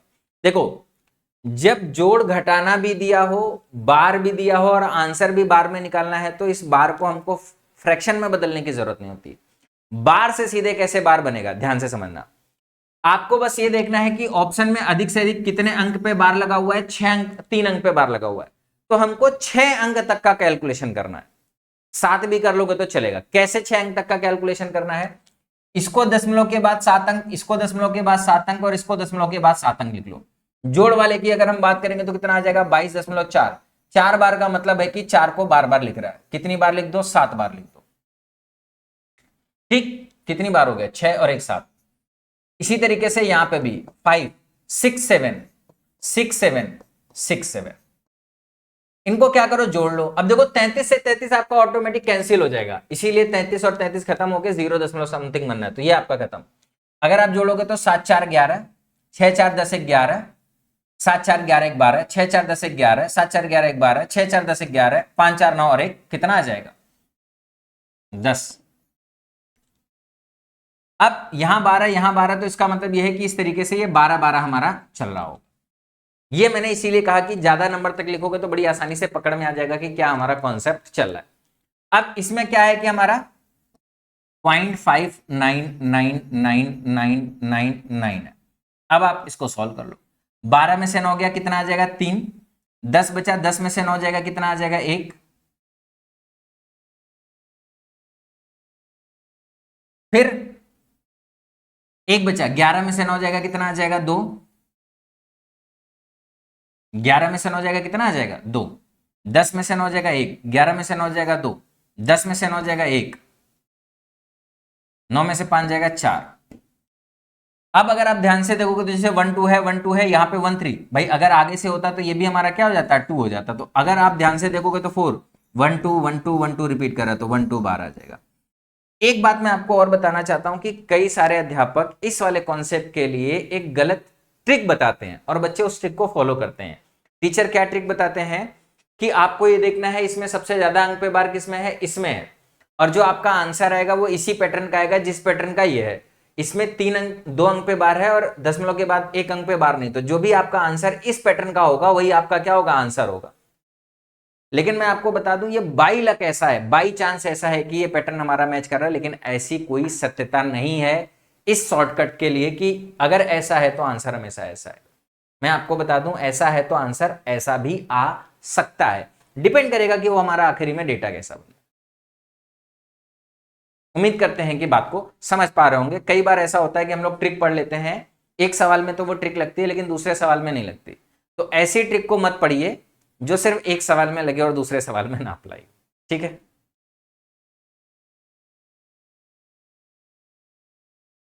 कह रहे यदि साधारण ब्याज की समान दर पर एक धनराशि 3 वर्षों में 6,000 और 7 वर्ष 6 महीने में 10,500 हो जाती है, तो कह रहा है ब्याज की दर क्या होगा। ऐसे सवालों में हमेशा समय का अंतर निकालो। 7 वर्ष में से 3 वर्ष गया कितना बचा 4 वर्ष, 4 वर्ष 6 महीना, 4 वर्ष 6 महीने को लिख सकते हो 4.5 साल, और 4.5 का साल का एसआई निकल जाएगा आपको सीधे सीधे। कैसे, इसमें से इसको घटा दो, 10,000 में से 6,000 घटाओगे 4,000 और 500 4,500 आ जाएगा। अब यहां से सीधे सीधे आपको एक साल का एसआई मिलेगा। कैसे, 4.5 से भाग करो कितना आ जाएगा 1,000 आ जाएगा। और अगर एक साल का एसआई आ गया तो सब कुछ आ गया। क्या निकालना है आपको, रेट भी निकालने को बोल सकता है, प्रिंसिपल भी निकालने को बोल सकता है। सबसे पहले आपका प्रिंसिपल निकलेगा। अगर एक साल का सिंपल इंटरेस्ट कितना है, इतना है, तो देखो कह रहा है 3 साल में मिश्रधन दिया हुआ है, एक साल का ब्याज 1,000 है तो 3 साल का ब्याज 3,000, और इस 6,000 में 3,000 हमारा क्या है जुड़ा हुआ है, मतलब अगर 3 साल के ब्याज को निकालोगे तो कितना आ जाएगा 3,000 आ जाएगा। और 6 साल में ये जुड़ा हुआ है, तो अगर हमको प्रिंसिपल निकालना है तो कितना हो जाएगा 6,000 में से इस 3,000 को घटा दो, कितना आ जाएगा 3,000। प्रिंसिपल मालूम है, एक साल का ब्याज मालूम है, रेट निकालना है तो ब्याज बटे मूलधन और गुणे में क्या हो जाएगा 100। 1/3 होता है 33 से 1/3%। अगला सवाल कह रहे हैं जब x 1 है तो y x + 3 और y = 8 के समानुपाती होता है। भाषा में कुछ गड़बड़ी है, थोड़ी सी गड़बड़ी है। When x is equal to 1 then y is directly proportional to x + 3 and y is equal to 8। अच्छा, अब मैं बता रहा हूं क्या लिखा हुआ है। जब x 1 है तब y का मान 8 है, लेकिन कंडीशन क्या है कि y x + 3 के समानुपाती है। बात समझ गए, कंडीशन क्या है कि y x + 3 के समानुपाती है, और उसमें भी जब x = 1 है तो y बराबर कितना है 8 है। बात समझ गए। अब क्या कह रहे हैं, जब z हमारा 6 है तो x 2 है और x z के व्युत्क्रमानुपाती है। थोड़ा सा यहां पे भी नीचे वाले में भाषा में भी गड़बड़ी हो गई है। तो कह रहा है y और z के बीच में संबंध स्थापित करो। अब देखो अगर यहीं पर सीधे सीधे एक ही केस दिया होता है तो बड़ी आसानी से हम सवाल को सॉल्व कर लेते, लेकिन यहाँ पे आप देखो दो केस है, एक समानुपाती अलग है, एक व्युत्क्रमानुपाती अलग है, और दोनों को आपस में कनेक्ट करना है। तो अब इसमें थोड़ा सा जो हम लोग फिजिक्स पढ़ते हैं ना, फिजिक्स में अगर आप थोड़ी बहुत बातें पढ़ते हो तो बड़ी आसानी से आप इसको कनेक्ट कर पाओगे। अगर सबसे पहले कोई संख्या किसी संख्या के समानुपाती है तो इसका मतलब क्या है कि y हमारा x+3 के समानुपाती है। और जब समानुपाती का चिन्ह हटाते हैं तो हम लोग एक कांस्टेंट लगाते हैं, मान लो वो k1 है, तो ये किसके बराबर आ जाएगा, x+3 के बराबर है। और इसी तरीके से जब दूसरे वाले केस में क्या कह रहा है, दूसरे वाले केस में कह रहा है कि x हमारा z के व्युत्क्रमानुपाती है। व्युत्क्रमानुपाती का मतलब कितना होता है, इस तरीके से। यहां पे भी अगर आप क्या करोगे, चिन्ह हटाओगे तो क्या आएगा, बराबर का निशान पे एक कांस्टेंट आ जाएगा बटे में से। कह रहा है y और z में संबंध स्थापित करना है। अच्छा, इसमें और इसमें संबंध कैसे स्थापित कर पाएंगे, इसमें और इसमें संबंध तभी स्थापित कर पाएंगे जब इस समीकरण का हमको k का मान मालूम चल जाए और इस समीकरण का हमको k2 का मान मालूम चल जाए। तो हम क्या करेंगे, x का मान उठा के यहां पे रख देंगे और हमको क्या है, y और z में संबंध मिल जाएगा, और जो कि हमको ऑप्शन में दिए हुए। इसी चीज को सॉल्व करने के लिए कह रहा है कि पहली कंडीशन में जब हमारा x 1 है तो y 8 है। इस x का मान 1 और y का मान 8 रखने से हमको किसका मान मिल जाएगा, k1 का मान। कह रहा है y का मान जब हमारा 8 है तो x का मान कितना है, 1 है, ये कितना हो गया 4। यहां से आप k1 का मान निकालोगे तो कितना आ जाएगा, 2, मतलब हमको नियतांक मालूम चल जाएगा। इसी तरीके से यहां पे भी जब कह रहा है कि x का मान हमारा कितना है 2, तो z का मान कितना है 6।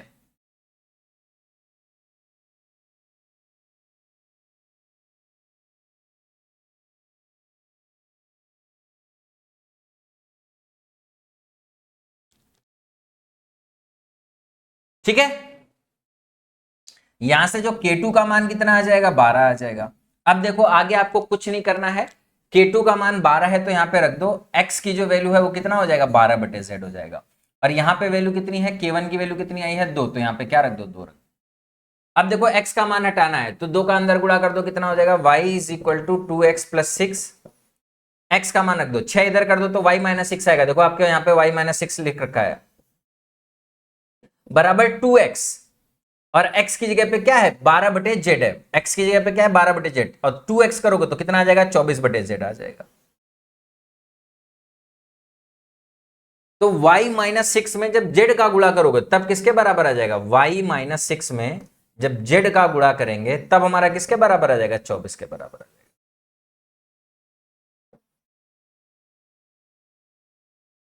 कभी कभी इस तरीके से सवाल आ सकता है, हमेशा आपके एग्जाम में इस पैटर्न का क्वेश्चन नहीं आएगा, इस चीज को भी आपको ध्यान में रखना है। लेकिन अगर आप CBT 2 की तैयारी कर रहे हो तो इस लेवल के क्वेश्चन की आपकी प्रैक्टिस होनी चाहिए। कह रहा है P, Q और R की आय 9, 15 और 10 के अनुपात में है और उनकी बचत का अनुपात 10:15:12 के अनुपात में। यदि R अपनी आय का 60% खर्च करता है तो कह रहा है P, Q, R के व्यय का अनुपात क्या होगा। देखो 3 आदमी है, P है, Q है, R है, और 3 बातें भी हैं, इनका आय है, इनका व्यय है और इनका बचत है। क्या दे रखा है, सबसे पहले इनकी आय का अनुपात दे रखा है, कितना है, 9 है, 15 है, 10 है। और क्या दे रखा है, और उनकी बचत का अनुपात दे रखा है, कितना है, 10 है, 15 है, 12 है। लेकिन इसका मतलब ये नहीं है कि 9 आय 9 है और बचत 10 है, मतलब पैसा कम कमा रहे और बचा ज्यादा रहे हैं। आसमान से पैसा थोड़े ना टपक रहा है, जो पैसा कमाए कम और बचेगा ज्यादा। इसका मतलब ये है कि ये रेशियो अलग है, ये रेशियो अलग है, ये भी आपस में कनेक्ट नहीं है। और इसको कनेक्ट करने के लिए इसने एक लाइन और लिखी है कि आर अपनी आय का 60% खर्च करता है।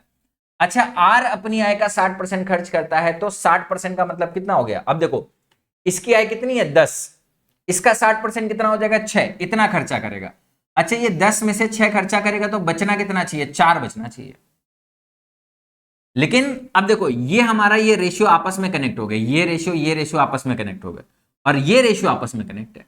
लेकिन प्रॉब्लम ये है कि यहां के हिसाब से आर की बचत 12 है और यहां के हिसाब से आर की बचत कितनी आ रही, 4 आ रही। दोनों को क्या करोगे, बराबर। इसको और इसको बराबर करने के लिए क्या करोगे, इसमें 3 का गुणा। तो ये जितने भी नंबर से कनेक्टेड है सब में 3 का गुणा होगा। यहाँ पे 3 का गुणा, यहाँ पे 3 का गुणा, यहाँ पे 3 का गुणा, यहाँ पे 3 का गुणा, यहाँ पे 3 का गुणा।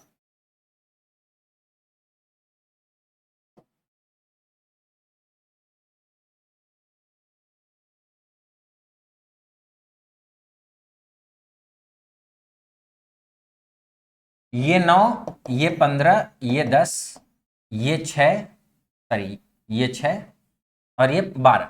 अब आ रहा था 4, तो इसमें क्या है 3 का गुणा है, इसमें 3 का गुणा, इसमें 3 का गुणा, इसमें 3 का गुणा। अब देखो इनके हमको क्या करना है, व्यय का अनुपात निकालना है। इसकी आय कितनी 27, व्यय कितना 10। अब ये सारे के सारे नंबर आपस में कनेक्टेड है। ये 27 है, 10 है तो कितना हो गया 17 हो गया। ये 45 है, ये 15 है तो कितना हो गया 30 हो गया। और ये कितना है 18 है। तो 17 30 18, 17 30 18 का मतलब आंसर क्या हो जाएगा, B option. Basic ratio balance का क्वेश्चन है ये। ठीक, आगे बढ़ा जाए। चलो क्वेश्चन नंबर नेक्स्ट।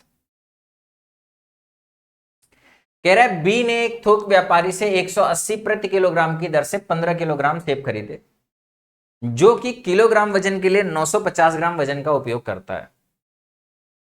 एक थोक व्यापारी से बी ने एक थोक व्यापारी से 180 किलोग्राम प्रति किलोग्राम की दर से 15 किलो सेब खरीदे, जो किलोग्राम वजन के लिए 950 ग्राम वजन का उपयोग करता है। मतलब बेईमानी करता है भाई।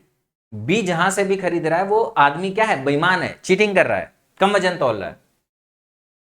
बी इन सभी सेबों को 180 प्रति किलोग्राम की दर से बेचता है। देखो बी ने खरीदा किस दर से, 180 की दर से, और बी बेच किस दर से रहा है, 180 की दर से बेच रहा है। मतलब क्रय मूल्य पर बेच रहा है। क्रय मूल्य पर बेचने की वजह से उसको कोई प्रॉफिट होगा, कोई प्रॉफिट नहीं होगा। और क्या कह रहा है, लेकिन किलोग्राम वजन के लिए 750 ग्राम का वजन उपयोग करता है। अच्छा देखो बी ने जब खरीदा था तो इसके साथ बेईमानी हुई थी, और बी जब आगे बेच रहा है तो ये क्या कर रहा है, अपने ग्राहक के साथ बेईमानी कर रहा है। तो जब बी ने पहले खरीदा था तो उस समय इसको नुकसान हुआ होगा, और इस समय इसको क्या होगा, फायदा होगा। अब देखो ये बहुत बेहतरीन क्वेश्चन है बेईमान दुकानदार के कॉन्सेप्ट को समझने के लिए, कि हमारा रेशियो कैसे चलता है। बस एक ही बात याद रखा करो कि अगर हम बी के रिस्पेक्ट में बात कर रहे हैं तो बी द्वारा लेन देन में अर्जित प्रतिशत लाभ बताओ, बी के रिस्पेक्ट में बात कर रहे हैं। तो आपको ये देखना है कि बी को कहां पे लाभ हो रहा है, कहां पे हानि हो रहा है। तो एक बात ये समझ में आ रही है, बी को यहां पे हानि होगा और बी को यहां पे लाभ होगा। तो एक चीज हमेशा याद रखना, जब भी हम लोग परसेंटेज में और वजन में खेलते हैं तो कम हमेशा क्या होगा, लागत होगा, और ज्यादा विक्रय होगा। कब, जब हमारा लाभ हो रहा है और ज्यादा लागत होगा और कम विक्रय होगा। कब, जब हानि हो रहा है। सबसे पहले आपको बात पकड़ना है कि लाभ हो रहा है कि हानि हो रहा है, और उसके बाद में दो वैल्यू पकड़नी है, एक कम रहेगा एक ज्यादा रहेगा। तो आपको अपने आप समझ में आ जाएगा कि भाई ज्यादा का मान और कम का मान में लागत क्या है, विक्रय क्या है। जैसे अगर पहले वाले केस में बात करें तो दुकानदार को क्या हो रहा है, नुकसान हो रहा है। और नुकसान में क्या है कि भाई कह रहा है किलोग्राम वजन की जगह 950 ग्राम तौल रहा है। तो मतलब हानि के केस में दो वजन है, एक आपका 1000 है और एक आपका 950 ग्राम है। तो उसके लिए जो ज्यादा वाला हो जाएगा क्या हो जाएगा भाई, अगर हानि हो रही है तो ये लागत हो गया और ये क्या हो गया, विक्रय हो गया। तो अगर जब वो बेचेगा तो मतलब क्या हो गया, उसका एक तरीके से 1000 का जो सामान है वो कितने में पड़ा, उसको 950, मतलब अगर सक्सेसिव चेंज में आप इसको देखोगे तो एक तरीके से उसने क्या किया है कि 1000 के सामान को 950 ग्राम में बेचा है, या उसको इस तरीके से नुकसान हो गया। अब दूसरे केस में जब वो बेच रहा है तो उसको क्या हो रहा है, लाभ हो रहा है। यहां पे भी क्या है, अब 1000 सामान है और एक क्या है 750 है। तो ये उसका क्या हो जाएगा, कम वाला उसका लागत, क्यों, क्योंकि लाभ हो रहा है, और ये क्या हो जाएगा, उसका विक्रय मूल्य हो जाएगा। तो सेकंड वाले केस में क्या कर रहा है, 750 की चीज को क्या कर रहा है, 1000 में बेच रहा है। अब देखो दो ही प्रोसेस है। तीसरा प्रोसेस है लागत के सामान को लागत पे बेच रहा है, तो उसकी वजह से कोई लाभ या हानि नहीं होगा। और बेईमान दुकानदार के केस में आपको मैंने पहले भी बताया कि जो केस होते हैं कैसे होते हैं, सक्सेसिव चेंज। तो ये इससे खत्म, ये इससे खत्म, 5 से कटेगा, 15 पचे 75, 19 पचे 95। मतलब यह है कि 15 के सामान को कितने में बेच दे रहा है, फाइनली 19 में बेच दे रहा है। 4 का फायदा हो रहा है कितने पे, 15 पे। कितना आ जाएगा, 15 दूना 30, 15 छक्का 90, 4/15 को परसेंटेज में बदलने के लिए 100 का गुणा करो। 15 दूना 30, 10 बचा 100 हो गया, 15 छक्का 90, 15 छक्का 90, 26.67%। एक अंक पहले मैं दशमलव लगा रहा था। 400/15 करेंगे तो 15 दूना 30, 100 हो गया, 15 छक्का 90, 26 हो गया। उसके बाद में दशमलव लगेगा, फिर 0.67 आएगा। क्लियर, चलो। कह रहे हैं 0.15, 0.18 और 0.45 का एलसीएम क्या होगा। देखो फ्रैक्शन में मैंने आपको बताया कि फ्रैक्शन के लिए एलसीएम हमारा होता है, हमेशा फ्रैक्शन को सरलतम रूप में लिखो, अंश का एलसीएम बटे में हर का एचसीएफ। तो दशमलव का आएगा तो दशमलव के सवालों को सॉल्व करने का एक तरीका ये होता है कि इसको आप सरलतम भिन्न में बदल लो और फिर भिन्न वाला तरीका लगा दो। या एक बात को हमेशा याद रखना कि आपको इसमें देखना है कि जिसमें सबसे ज्यादा अंक पे दशमलव है उतने आप 0 से गुणा कर दो। मतलब जैसे यहां पे 2 अंक पे दशमलव है तो आप क्या करो, 100 से गुणा करो, 100 से भाग कर दो। इसको आप क्या लिख दो, 15/100। इसको आप क्या लिख दो, 18/100। इसको आप क्या लिख दो, 45/100। अब इसमें आपको सरलतम रूप में व्यक्त करने की कोई जरूरत नहीं है अगर आपने क्या कर लिया है, हर को सभी में बराबर कर लिया। हर को अगर सभी में बराबर कर लिया है, अब जैसे मान लो यहीं पर आपका इस तरीके से लिखा होता 1.5, 0.18, 0.045, तो इसमें हमको क्या करना होता है, ऐसे केस में हमको सबसे बड़ा क्या है, 3 अंक पे दशमलव, तो 1000 से गुणा करना होता। 1000 से गुणा करते तो कितना आ जाता, 2 0 बढ़ जाते, बटे में कितना आ जाता, 1000 आ जाता। यहां पे 180/1000 आ जाता, यहां पे कितना आ जाता, 45/1000 आ जाता। अगर ऐसे लिखा होता तो ऐसे लिखते। अब वही वाला कॉन्सेप्ट लगा देंगे यहां पे सीधे सीधे। इस केस में सीधे सीधे लगा सकते हो अंश का एलसीएम बटे हर का एचसीएफ। यहां पे वर्क करेगा, यहां पे कोई प्रॉब्लम नहीं है। अगर आपका हर सभी केस में बराबर है तो आप सीधे सीधे अंश का एलसीएम और हर का एचसीएफ निकाल सकते हो। अब देखो इन सभी का एलसीएम हमारा कितना हो जाएगा, 15 है, 18 है, 45 है, 45 का पाड़ा पड़ो 90, 90 में सब में भाग चला जाएगा तो क्या आ गया, अंश का एलसीएम 90 और तीनों का एचसीएफ। अगर संख्याएं सेम है तो एचसीएफ भी यही आएगा, एलसीएम भी आएगा, तो 90/100। 90/100 का मतलब कितना हो जाएगा, 10.9। और दूसरी बात, सवाल को हमेशा ऑप्शन से भी बना सकते हो। भाई जो भी इसका एलसीएम होगा वो जो सबसे बड़ी संख्या इससे बड़ा होगा, और इसी से चेक करो कि इससे भाग भी जाना चाहिए। सबसे पहले तो इसी से चेक करो कि इससे भाग जाना चाहिए। तो इससे बड़ा 0.6 इसमें भाग जाएगा, नहीं जाएगा। इससे बड़ा 0.9 इसमें भाग जाएगा, हाँ जाएगा। इससे बड़ा 0.81 है, भाग जाएगा, नहीं। इससे छोटा नंबर है, भाग नहीं जाए, मतलब इससे तो छोटा ही हो गया, आंसर ही नहीं होगा। मतलब आप देखो खाली हमने इस नंबर को देख के आंसर निकाल दिया कि आंसर हमारा क्या होना चाहिए, ना होना चाहिए। क्यों, क्योंकि बाकी 3 ऑप्शन संभव नहीं है। उम्मीद करते हैं कि बात को समझ गए होगे। और सेम कॉन्सेप्ट आपका एचसीएफ के लिए भी लगेगा। जो एलसीएम के लिए कॉन्सेप्ट बता रहा हूं दशमलव का, और सेम तरीके से आपका एचसीएफ के लिए भी लगेगा। अंश का एचसीएफ बटे हर का एलसीएम, मतलब बटे में बार बार वही सेम वैल्यू मिल जाएगी। कहने का मतलब यह है कि कुल मिला जुला के अब जो ऊपर नंबर बचे हैं, अगर एचसीएफ निकालना है तो इसका एचसीएफ निकालो, एलसीएम निकालना है तो इसका एलसीएम निकालो, और जो संख्या से पहले गुणा किया है या जो संख्या से पहले भाग किया बाद में उसी संख्या से गुणा कर दो, या जो संख्या से गुणा किया बाद में उसी संख्या से भाग कर दो। लॉजिक सेम, ठीक। चलो कह रहा है पी ए बराबर 3/8, पी बी बराबर 1/2, पी ए इंटरसेक्शन बी बराबर 1/4 है। तो कह रहा है P A dash intersection B dash का मान क्या होगा। अब यार ये चीज बड़ा इंपॉर्टेंट है, एग्जाम में बार बार आती है, ये चीज आपको बहुत अच्छे से मालूम होता है। इसमें 2 कॉन्सेप्ट होते हैं, एक ए डैश यूनियन बी डैश ये होता है।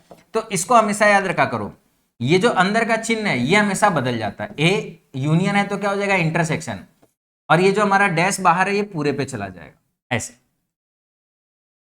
इसी तरीके से अगर मान लो इस तरीके से लिखा हुआ है ए बार इंटरसेक्शन बी बार, तो क्या हो जाएगा, फिर से वही ए बीच का जो चिन्ह बदल जाएगा, यूनियन में हो जाएगा, और क्या हो जाएगा, बार। तो अगर आपको ये निकालना है, इसका मतलब आपको क्या निकालना है, ये निकालना है। यहाँ पे पी लगा दिया तो यहाँ पे पी लगा दिया, यहाँ पे पी लगा दिया, यहाँ पे पी। और आपको एक बात मालूम होना चाहिए कि अगर पीई मालूम है तो पीई डैश होता है 1 - पीई। तो अगर हमको क्या करना है, इसका मान निकालना है, तो ये हमारा किसके बराबर आ जाएगा, 1 - पी। भाई जो भी संख्या है इसका बार निकालना है तो क्या आ जाएगा, जो एक में से पी ए यूनियन बी को घटा दो।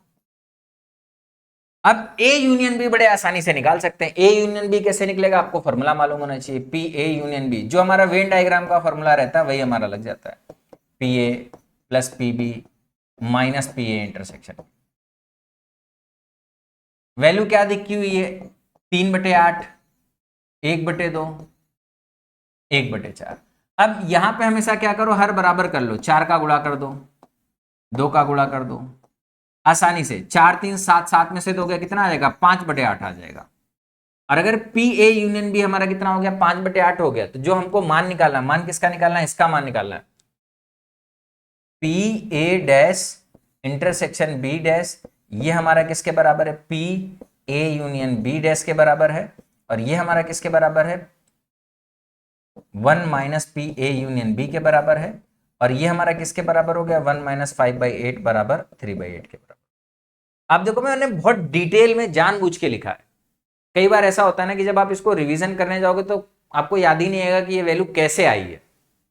तो ये जो मैंने पूरा का पूरा डिटेल में सोल्यूशन लिखा है, ये बस इसीलिए लिखा हुआ है ताकि आपको बाद में अच्छे से याद आ जाए कि हमारा प्रोसेस कैसे हो रहा है। ठीक है, चलो अगला सवाल है। कह रहा है 2 पाइप एक टंकी को क्रमशः 12 घंटे और 16 घंटे में भर सकते हैं। पाइपों को एक साथ खोला जाता है और यह पाया जाता है कि टंकी के तल पे रिसाव के कारण टंकी को भरने में 90 मिनट अधिक लगते हैं। रिसाव को पूरी तरीके से भरे टैंक को खाली करने में कितना समय लगेगा। इस पैटर्न के क्वेश्चन मैंने आपको पहले भी एक्सप्लेन किए हैं। कॉन्सेप्ट यह रहता है कि 90 मिनट में इन दो भरने वाले पाइपों ने जितना पानी भरा होगा उतना ही पानी एक रिसाव ने निकाला होगा। कितनी देर में, 90 प्लस उतनी देर जितनी देर में ये टंकी हमारी भर जाती बिना रिसाव की वजह से। सबसे पहले क्या करोगे, क्षमता निकालोगे।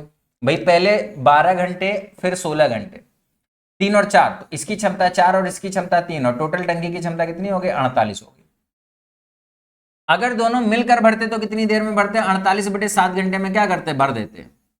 तो अब देखो भरने वाले पाइपों ने जितना 90 मिनट में भरा होगा उतना ही रिसाव ने कितनी देर में खाली किया होगा, 48/7 और प्लस 90 मिनट, इतनी देर में उसने क्या किया होगा, खाली किया होगा। तो हम क्या करते हैं, भरने वाले पाइप 7 की क्षमता से कितनी देर में, 90 मिनट। 90 मिनट का मतलब कितना हो गया, 3/2 घंटा। इतना 7 की क्षमता से 3/2 घंटा में कितना भरेगा, इतना भरेगा। और इसको रिसाव कितनी देर में खाली करेगा, इनको दोनों को जोड़ दो, 48/7 और प्लस 1/2, ये कितना हो जाएगा 96, और ये कितना हो जाएगा 7, सॉरी 3/2, 21, 96 प्लस 21 117, 117 बटे में कितना आ जाएगा 14। मतलब रिसाव ने क्या किया होगा, इतना जो पानी है उसको 117/14 इतने समय में क्या कर दिया होगा, खाली कर दिया होगा।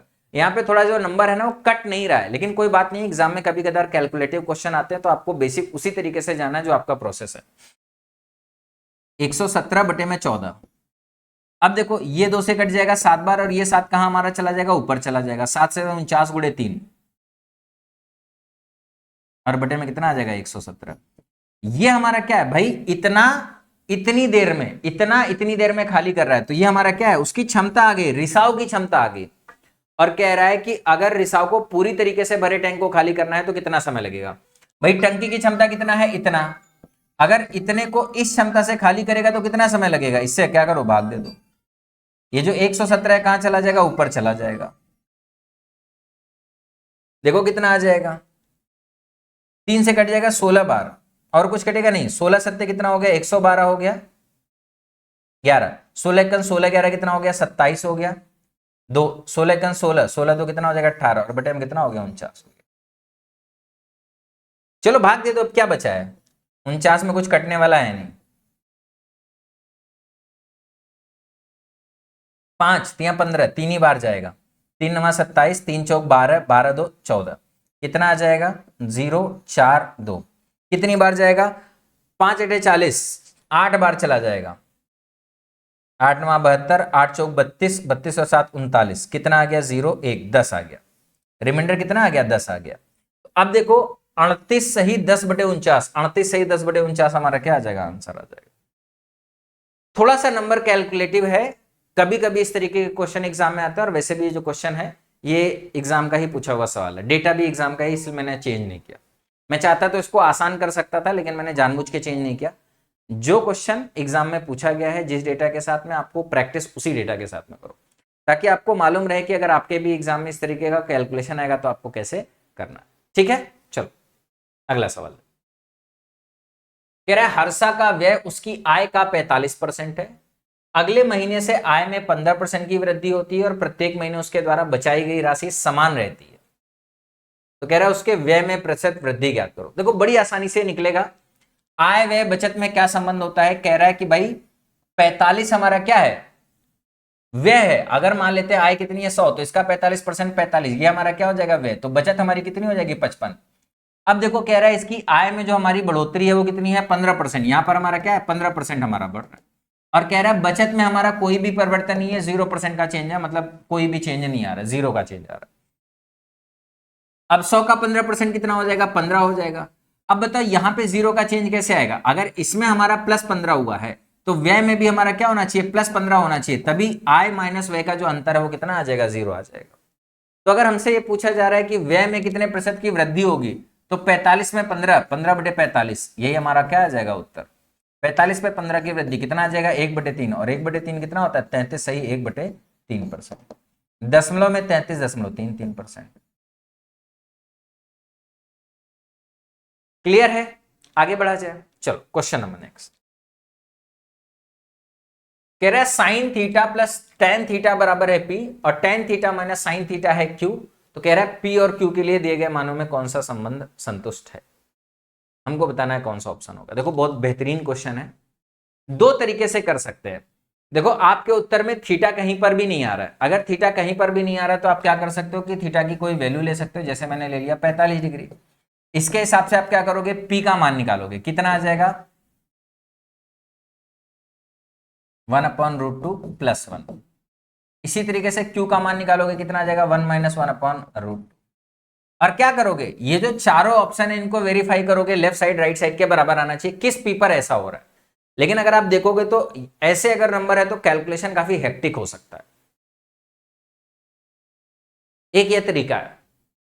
दूसरा तरीका इसका बेसिक। लेकिन अगर टेन थीटा और साइन थीटा, देखो सारे के सारे बच्चे आइडेंटिटी तो याद रखते हैं, लेकिन कुछ स्पेशल केस होते हैं, उन स्पेशल केसेस को नहीं याद रखते। जैसे टेन थीटा और साइन थीटा में क्या रिलेशन होता है ये बच्चों को नहीं मालूम होता। तो मैं आपको बता दूं, ten square theta minus sine square theta बराबर होता है ten square theta into sine square theta.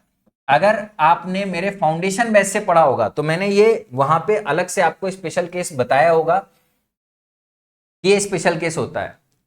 इसी तरीके से मैंने आपको कॉसेक और सेक वाला भी बताया होगा कि cosec square theta plus sec square theta बराबर होता है cosec square theta into sec square theta.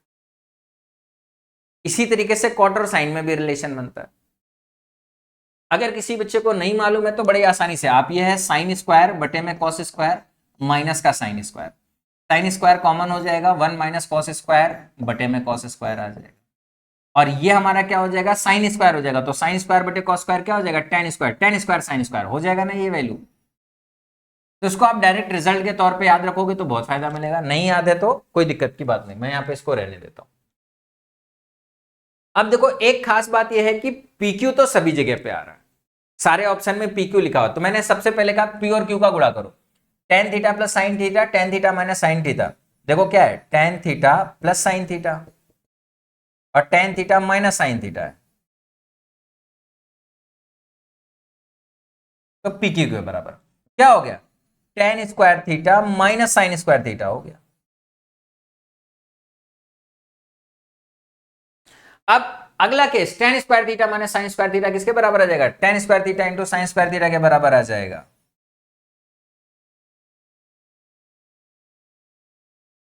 यहां से आप क्या कर सकते हो? Tan theta into sine theta की वैल्यू निकाल सकते हो। Tan theta into sine theta की जो वैल्यू आ जाएगी कितने आ जाएगी? √PQ आ जाएगी।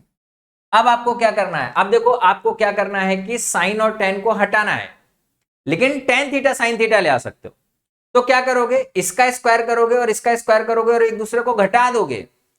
इसके स्क्वायर में से इसके स्क्वायर को घटाओगे तो a प्लस बी का whole square minus a minus B का होल स्क्वायर, तो क्या आएगा? 4ab आ जाएगा।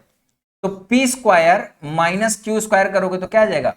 Sine theta plus tan theta का whole square minus tan theta minus sine theta का होल स्क्वायर।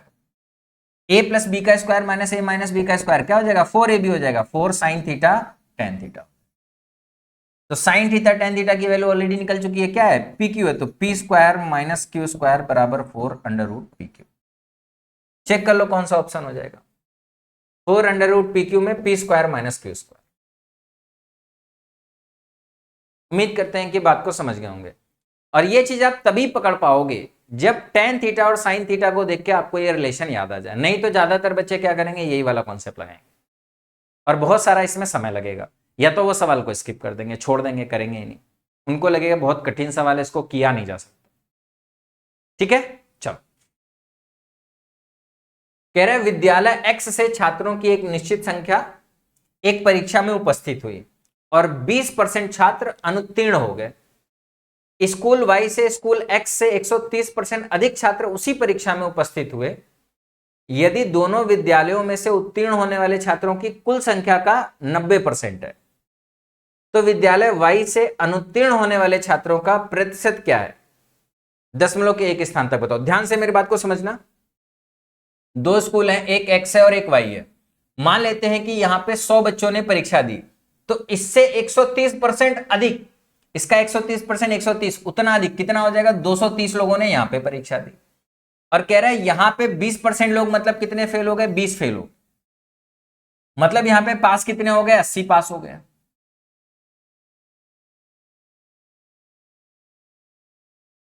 ये हमारे 80 क्या हो गए? पास हो गए। यहां पे कह रहा है कि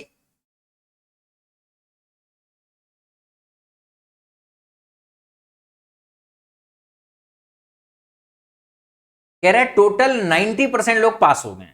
टोटल 90% लोग पास हो गए। अब टोटल कितने लोग हो गए हमारे? ध्यान से मेरी बात को समझना। टोटल हमारे हो गए 330। ये पास हो गए, ये फेल हो गए, तो टोटल हो गया 330। इसके 90% हमारे क्या हो गए? टोटल पास हो गए। 9 तक 27, 9 तक 27, 2 29।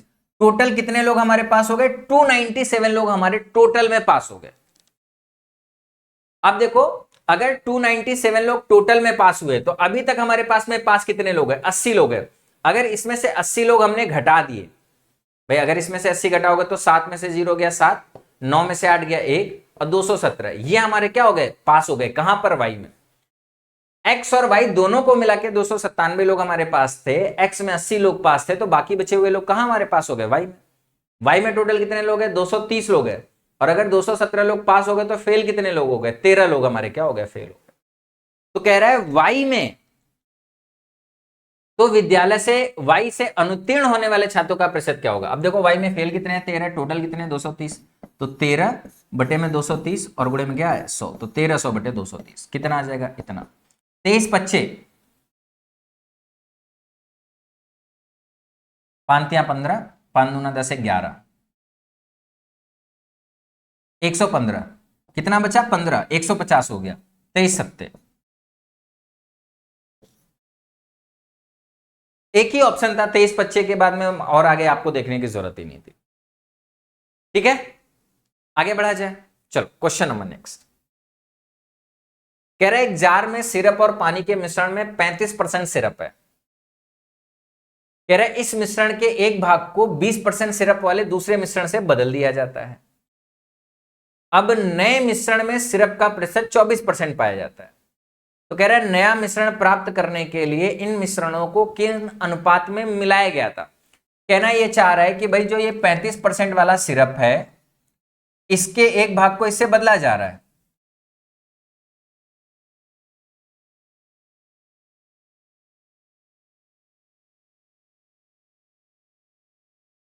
भाई सवाल की जो भाषा थोड़ी सी अनक्लियर लग रही है। यहां पे रिप्लेसमेंट की भी बात कर रहा है और यहां पे पूछ रहा है कि किस रेशियो में मिक्स कर रहा है। अच्छा,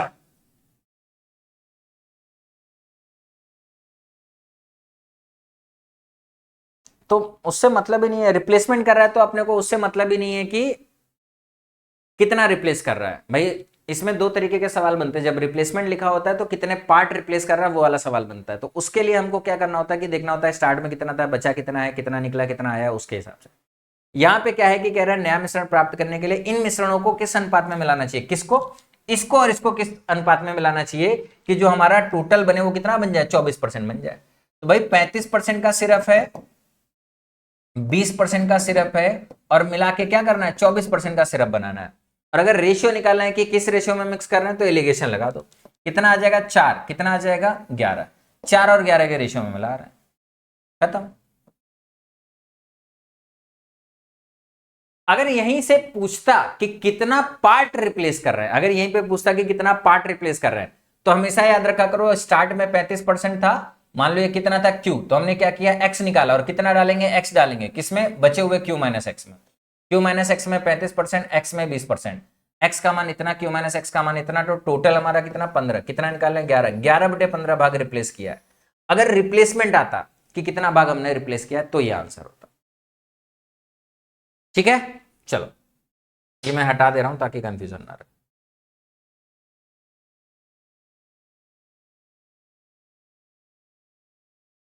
कह रहे एक समकोण प्रिज्म का आधार एक समबाहु त्रिभुज है जिसकी प्रत्येक भुजा 4 सेंटीमीटर मापती है। यदि पार्श्व पृष्ठीय क्षेत्रफल 120 सेंटीमीटर स्क्वायर है तो प्रिज्म का आयतन ज्ञात करो। देखो कई बार बच्चे ऐसे हैं ना जो प्रिज्म और पिरामिड का सवाल आता है तो उनको लगता है भाई हमने ये पढ़ा ही नहीं है। प्रिज्म को हमेशा बेलन से याद रखा करो। जैसे अगर आपको प्रिज्म पढ़ना है तो प्रिज्म को हमेशा बेलन से याद, बेलन एक तरीके का प्रिज्म होता है। जो बेलन के फॉर्मूले हैं उसी को जनरलाइज करके आप क्या बना सकते हो, प्रिज्म का फॉर्मूला बना सकते हो। जैसे इसमें दो बातें कर रहा है, पार्श्व पृष्ठ और आयतन, तो पार्श्व पृष्ठ हो गया, सॉरी, और वॉल्यूम हो गया। तो अगर बेलन के पार्श्व पृष्ठ की बात करोगे तो क्या होता है, 2πr/h होता है, जहां पे 2πr क्या होता है, आधार का परिमाप, और h क्या होता है, ऊंचाई होता है। तो यहां पे क्या हो जाएगा, बेस पेरीमीटर, और इंटू में क्या हो जाएगा, ऊंचाई। जनरलाइज कर दो, बेलन में जो बेस होता है वो वृत्ताकार होता है। बेलन भी एक तरीके का प्रिज्म होता है जिसका आधार वृत्ताकार होता है, और ये हमारा एक प्रिज्म है जिसका आधार कैसा है, एक समबाहु त्रिभुज है। तो कन्वर्ट कर दिया। इसी तरीके से अगर आयतन की बात करोगे तो क्या हो जाएगा, πr² इंटू एच, जहां πr² क्या होता है, बेस एरिया, और इंटू में क्या हो गया, हाइट। इसी तरीके से आप टोटल सरफेस एरिया का भी याद रख सकते हैं। ठीक है, अब अगर हम लोग बात करें तो हमारे केस में पार्श्व पृष्ठ का दिया हुआ है वैल्यू 120 सेंटीमीटर। पार्श्व पृष्ठ कैसे निकलेगा, आधार का परिमाप, अगर आधार हमारा कैसा है, वृत्ताकार, सॉरी त्रिभुजाकार है, त्रिभुज की भुजा कितनी है, 4 सेंटीमीटर है, तो परिमाप कितना हो गया, 12 गुणे h, मान कितना हो गया, 120। यहां से h का मान मालूम चल गया कितना है, 10। अगर h का मान मालूम चल गया 10 है तो आयतन कैसे निकलेगा, आधार का क्षेत्रफल, अगर आधार हमारा समबाहु त्रिभुज है तो एरिया कितना हो जाएगा, √3/4 भुजा स्क्वायर, 4 का स्क्वायर 16, और ऊंचाई h का मान कितना है, 10, तो 4 से कटेगा 4, 4 दाम में 40, 40 √3। ये हमारे सवाल का क्या आ जाएगा, आंसर आ जाएगा। क्लियर, आगे बढ़ा जाए, चलो क्वेश्चन नंबर नेक्स्ट। कह रहे तीन संख्याएं 5:7:9 के अनुपात में है, उनका लघुत्तम समापवर्त 34,650 है, तो उनका एसए बताओ। देखो इसको भी याद रखा करो कि अगर मान लो तीन संख्याएं हमारी ए अनुपात बी अनुपात सी हमारा दिया हुआ है XYZ, अगर इनका मान लो एचसीएफ दिया हुआ है H, और अगर हमको क्या करना है, संख्याओं की बात करेंगे तो संख्याएं आप बड़े आसानी से कह सकते हो, H इंटू एक्स होगा, H इंटू वाई होगा, H इंटू जेड होगा, और इनका एलसीएम ये बड़ा इंपॉर्टेंट है, क्या हो जाएगा, H इंटू XYZ का एलसीएम। कभी यहां सीधे सीधे गुणा मत लिख देना है, ये यहां पे एलसीएम होता है। कई बार बच्चे मिस्टेक कर देते हैं कि यहाँ पे XYZ का गुणा कर देते हैं, गुणा नहीं करना, इनका एलसीएम निकालना। अब देखो इस सवाल में ये तीन संख्याएं हैं और हमको क्या करना है, एचसीएफ निकालना है। मान लेते हैं एचसीएफ हमारा कितना हो जाएगा, H हो जाएगा, तो H, और अगर 5, 7, 9 का अगर आपको एलसीएम निकालना है तो भाई कुछ भी इसमें आपस में कॉमन नहीं है, अगर एलसीएम होगा तो तीनों का गुणा करना पड़ेगा। ये बाई चांस की बात है कि इस वाले में गुणा आ रहा है। अगर मान लो यहां पर मैं 15 लिख देता तो ऐसा नहीं होता, अगर मैं 15 लिखता तो क्या होता, 9 गुणे 5 45, 45 हमारा होता। अगर मैंने गलती से 15 लिखा होता तो तीनों का गुणा नहीं कर सकते। ठीक है, इस चीज को याद रखिएगा। तो 5 गुणे 7 गुणे 9, और इसकी वैल्यू किसके बराबर दे रखी है, 34,650 के बराबर दे रखी है। अब क्या निकालना है, एचसीएफ निकालना है। 5 से भाग करो, 5 6 30, 5 9 45, 5 3 15 0। 7 से भाग करो, 7 9 63, 7 9 63 0। 9 से भाग करो, कितना आ जाएगा, 110। तो H की जो वैल्यू है, एचसीएफ कितना आ जाएगा, 110 आ जाएगा। क्लियर, बात समझ में आ गया, आगे बढ़ा जाए, चलो क्वेश्चन नंबर नेक्स्ट। कह रहा है ए बी एक वृत्त का व्यास है जिसका केंद्र O है। यार आज बड़ी मिस्टेक है।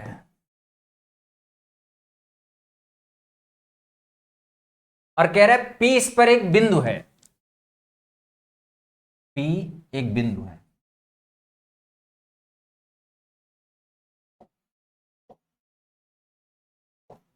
पी वृत्त पर एक बिंदु है।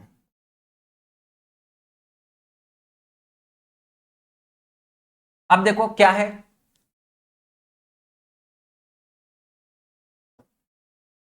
ए बी हमारा वृत्त का व्यास है, ये हमने एक वृत्त बना लिया, थोड़ा छोटा कर लिया, केंद्र बना लिया। व्यास का मतलब यह है कि एक ऐसी रेखा जो हमारे केंद्र से होकर गुजरे। ठीक, ये हमारा ए हो गया,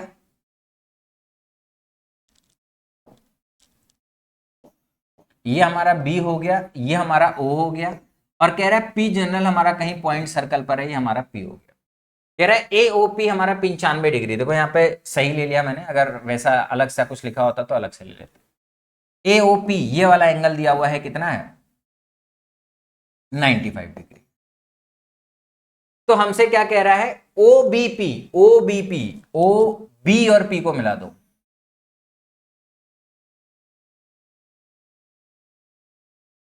ये एंगल पूछ रहा है, मान लेते कितना है थीटा, इसी थीटा का आपको क्या करना है, मान निकालना है। अब देखो बड़ा आसान है, एक लाइन में खत्म हो जाएगा, जल्दी से पकड़ो। क्या है, अगर ये हमारा केंद्र है तो ये हमारी रेडियस, ये हमारी रेडियस, ये हमारी रेडियस, सब आपस में बराबर। अब देखो इस वाले ट्रायंगल में अगर ये हमारा रेडियस है, ये हमारा रेडियस है, तो रेडियस के सामने का कोण ये और रेडियस के सामने का कोण ये, दोनों आपस में क्या हो जाएंगे, बराबर हो जाएंगे। अगला कॉन्सेप्ट, किसी भी त्रिभुज में अगर किसी एक भुजा को आगे बढ़ाया, एक भुजा को आगे बढ़ाया, तो ये हमारा क्या हो गया, बहिष्कोण हो गया, एक्सटीरियर एंगल हो गया। अपने सामने के दो अंतःकोणों के योग के बराबर होता है, तो 2 थीटा का जो मान होगा वो किसके बराबर आ जाएगा, 95 के बराबर। थीटा का मान 47.5। Answer C option. आसान है, बस पकड़ में आ जाए तुरंत। ठीक, चलो आज के सेट का आखिरी क्वेश्चन, बढ़िया सवाल है। कह रहे दी गई आकृति में M N P, S Q P, N Q R और एम एस आर सीधी रेखाएं हैं।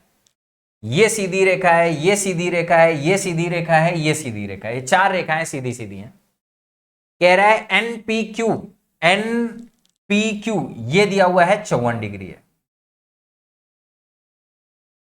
क्यू आर एस ये दिया हुआ है 68 डिग्री, ऑलरेडी यहां पे लिखा हुआ है। कह रहा है कोण एस एम एन ये आपको बताना है, मान लो कितना है, थीटा है। अब देखो इसमें 2 प्रॉपर्टी लगेंगी, एक तो चक्रीय चतुर्भुज की प्रॉपर्टी लगेगी और एक बाकी ट्रायंगल की प्रॉपर्टी लगेगी।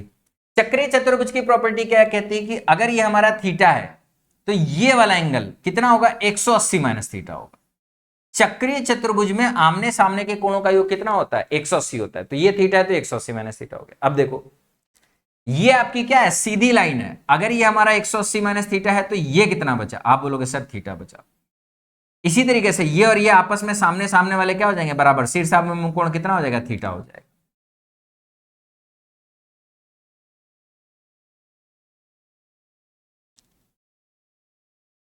अब देखो चक्रीय चतुर्भुज की प्रॉपर्टी 2 बार लगानी है, एक बार इस कोण के लिए लगानी है और एक बार एस और एन के लिए लगानी है। एस निकालो, एस कैसे निकलेगा, एस निकलेगा, अभी जो हम लोग बात कर रहे थे, ये वाला जो कोण सामने के 2 कोणों के योग के बराबर हो जाएगा, कितना हो जाएगा, थीटा प्लस 68 हो जाएगा।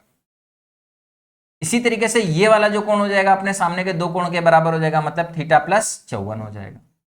और फिर से यही बात क्या करना है, खत्म, दोनों को जोड़ दो, दोनों को जोड़ दोगे कितना हो जाएगा, 2 थीटा प्लस 54 और 68 कितना हो जाएगा, 8 4 12, 6 5 11 1 12, और वैल्यू किसके बराबर है, 180 के बराबर है। अब 2 से भाग कर दो, थीटा इज इक्वल टू कितना हो जाएगा, 2 से भाग करोगे 61 बराबर 90, थीटा बराबर कितना हो जाएगा, 90 में से 61 घटाओगे कितना आ जाएगा, 29 डिग्री। यही हमारे सवाल का क्या हो जाएगा, उत्तर हो जाएगा। 2 बार चक्रीय चतुर्भुज की प्रॉपर्टी लगेगी, एक बार यहां से थीटा स्टार्ट किया जो एंगल निकालना था, इन दोनों का योग 180, ये थीटा था तो फिर ये भी थीटा आ गया, ये भी थीटा आ गया, ये थीटा से ये एंगल आ गया, ये एंगल आ गया, और इन दोनों का भी योग कितना होना चाहिए, 180, उससे आपको क्या मिल गया, थीटा का मान। उम्मीद करते हैं कि सारे के सारे बच्चे इस बात को बहुत अच्छी तरीके से समझ गए हैं कहने का मतलब यह है कि इस सवाल में आप सारे के सारे एंगल निकाल सकते हो। देखो ये थीटा निकला तो ये भी निकल गया, ये भी निकल गया तो ये भी निकल गया, भाई थीटा निकला तो ये निकल गया, ये निकल गया, ये निकल गया, ये निकल गया, ये निकला तो बगल वाला, ये निकला तो बगल वाला, सारे एंगल आप निकाल सकते हो। क्लियर? चलो, ये आज के हमारे सेट के सारे क्वेश्चन खत्म हो गए। उम्मीद करते हैं कि आप बच्चों को बहुत अच्छे से समझ में आ गया होगा। चलिए मिलते हैं अपने अगले सेट में, तब तक के लिए बाय बाय, टेक केयर, जय हिंद।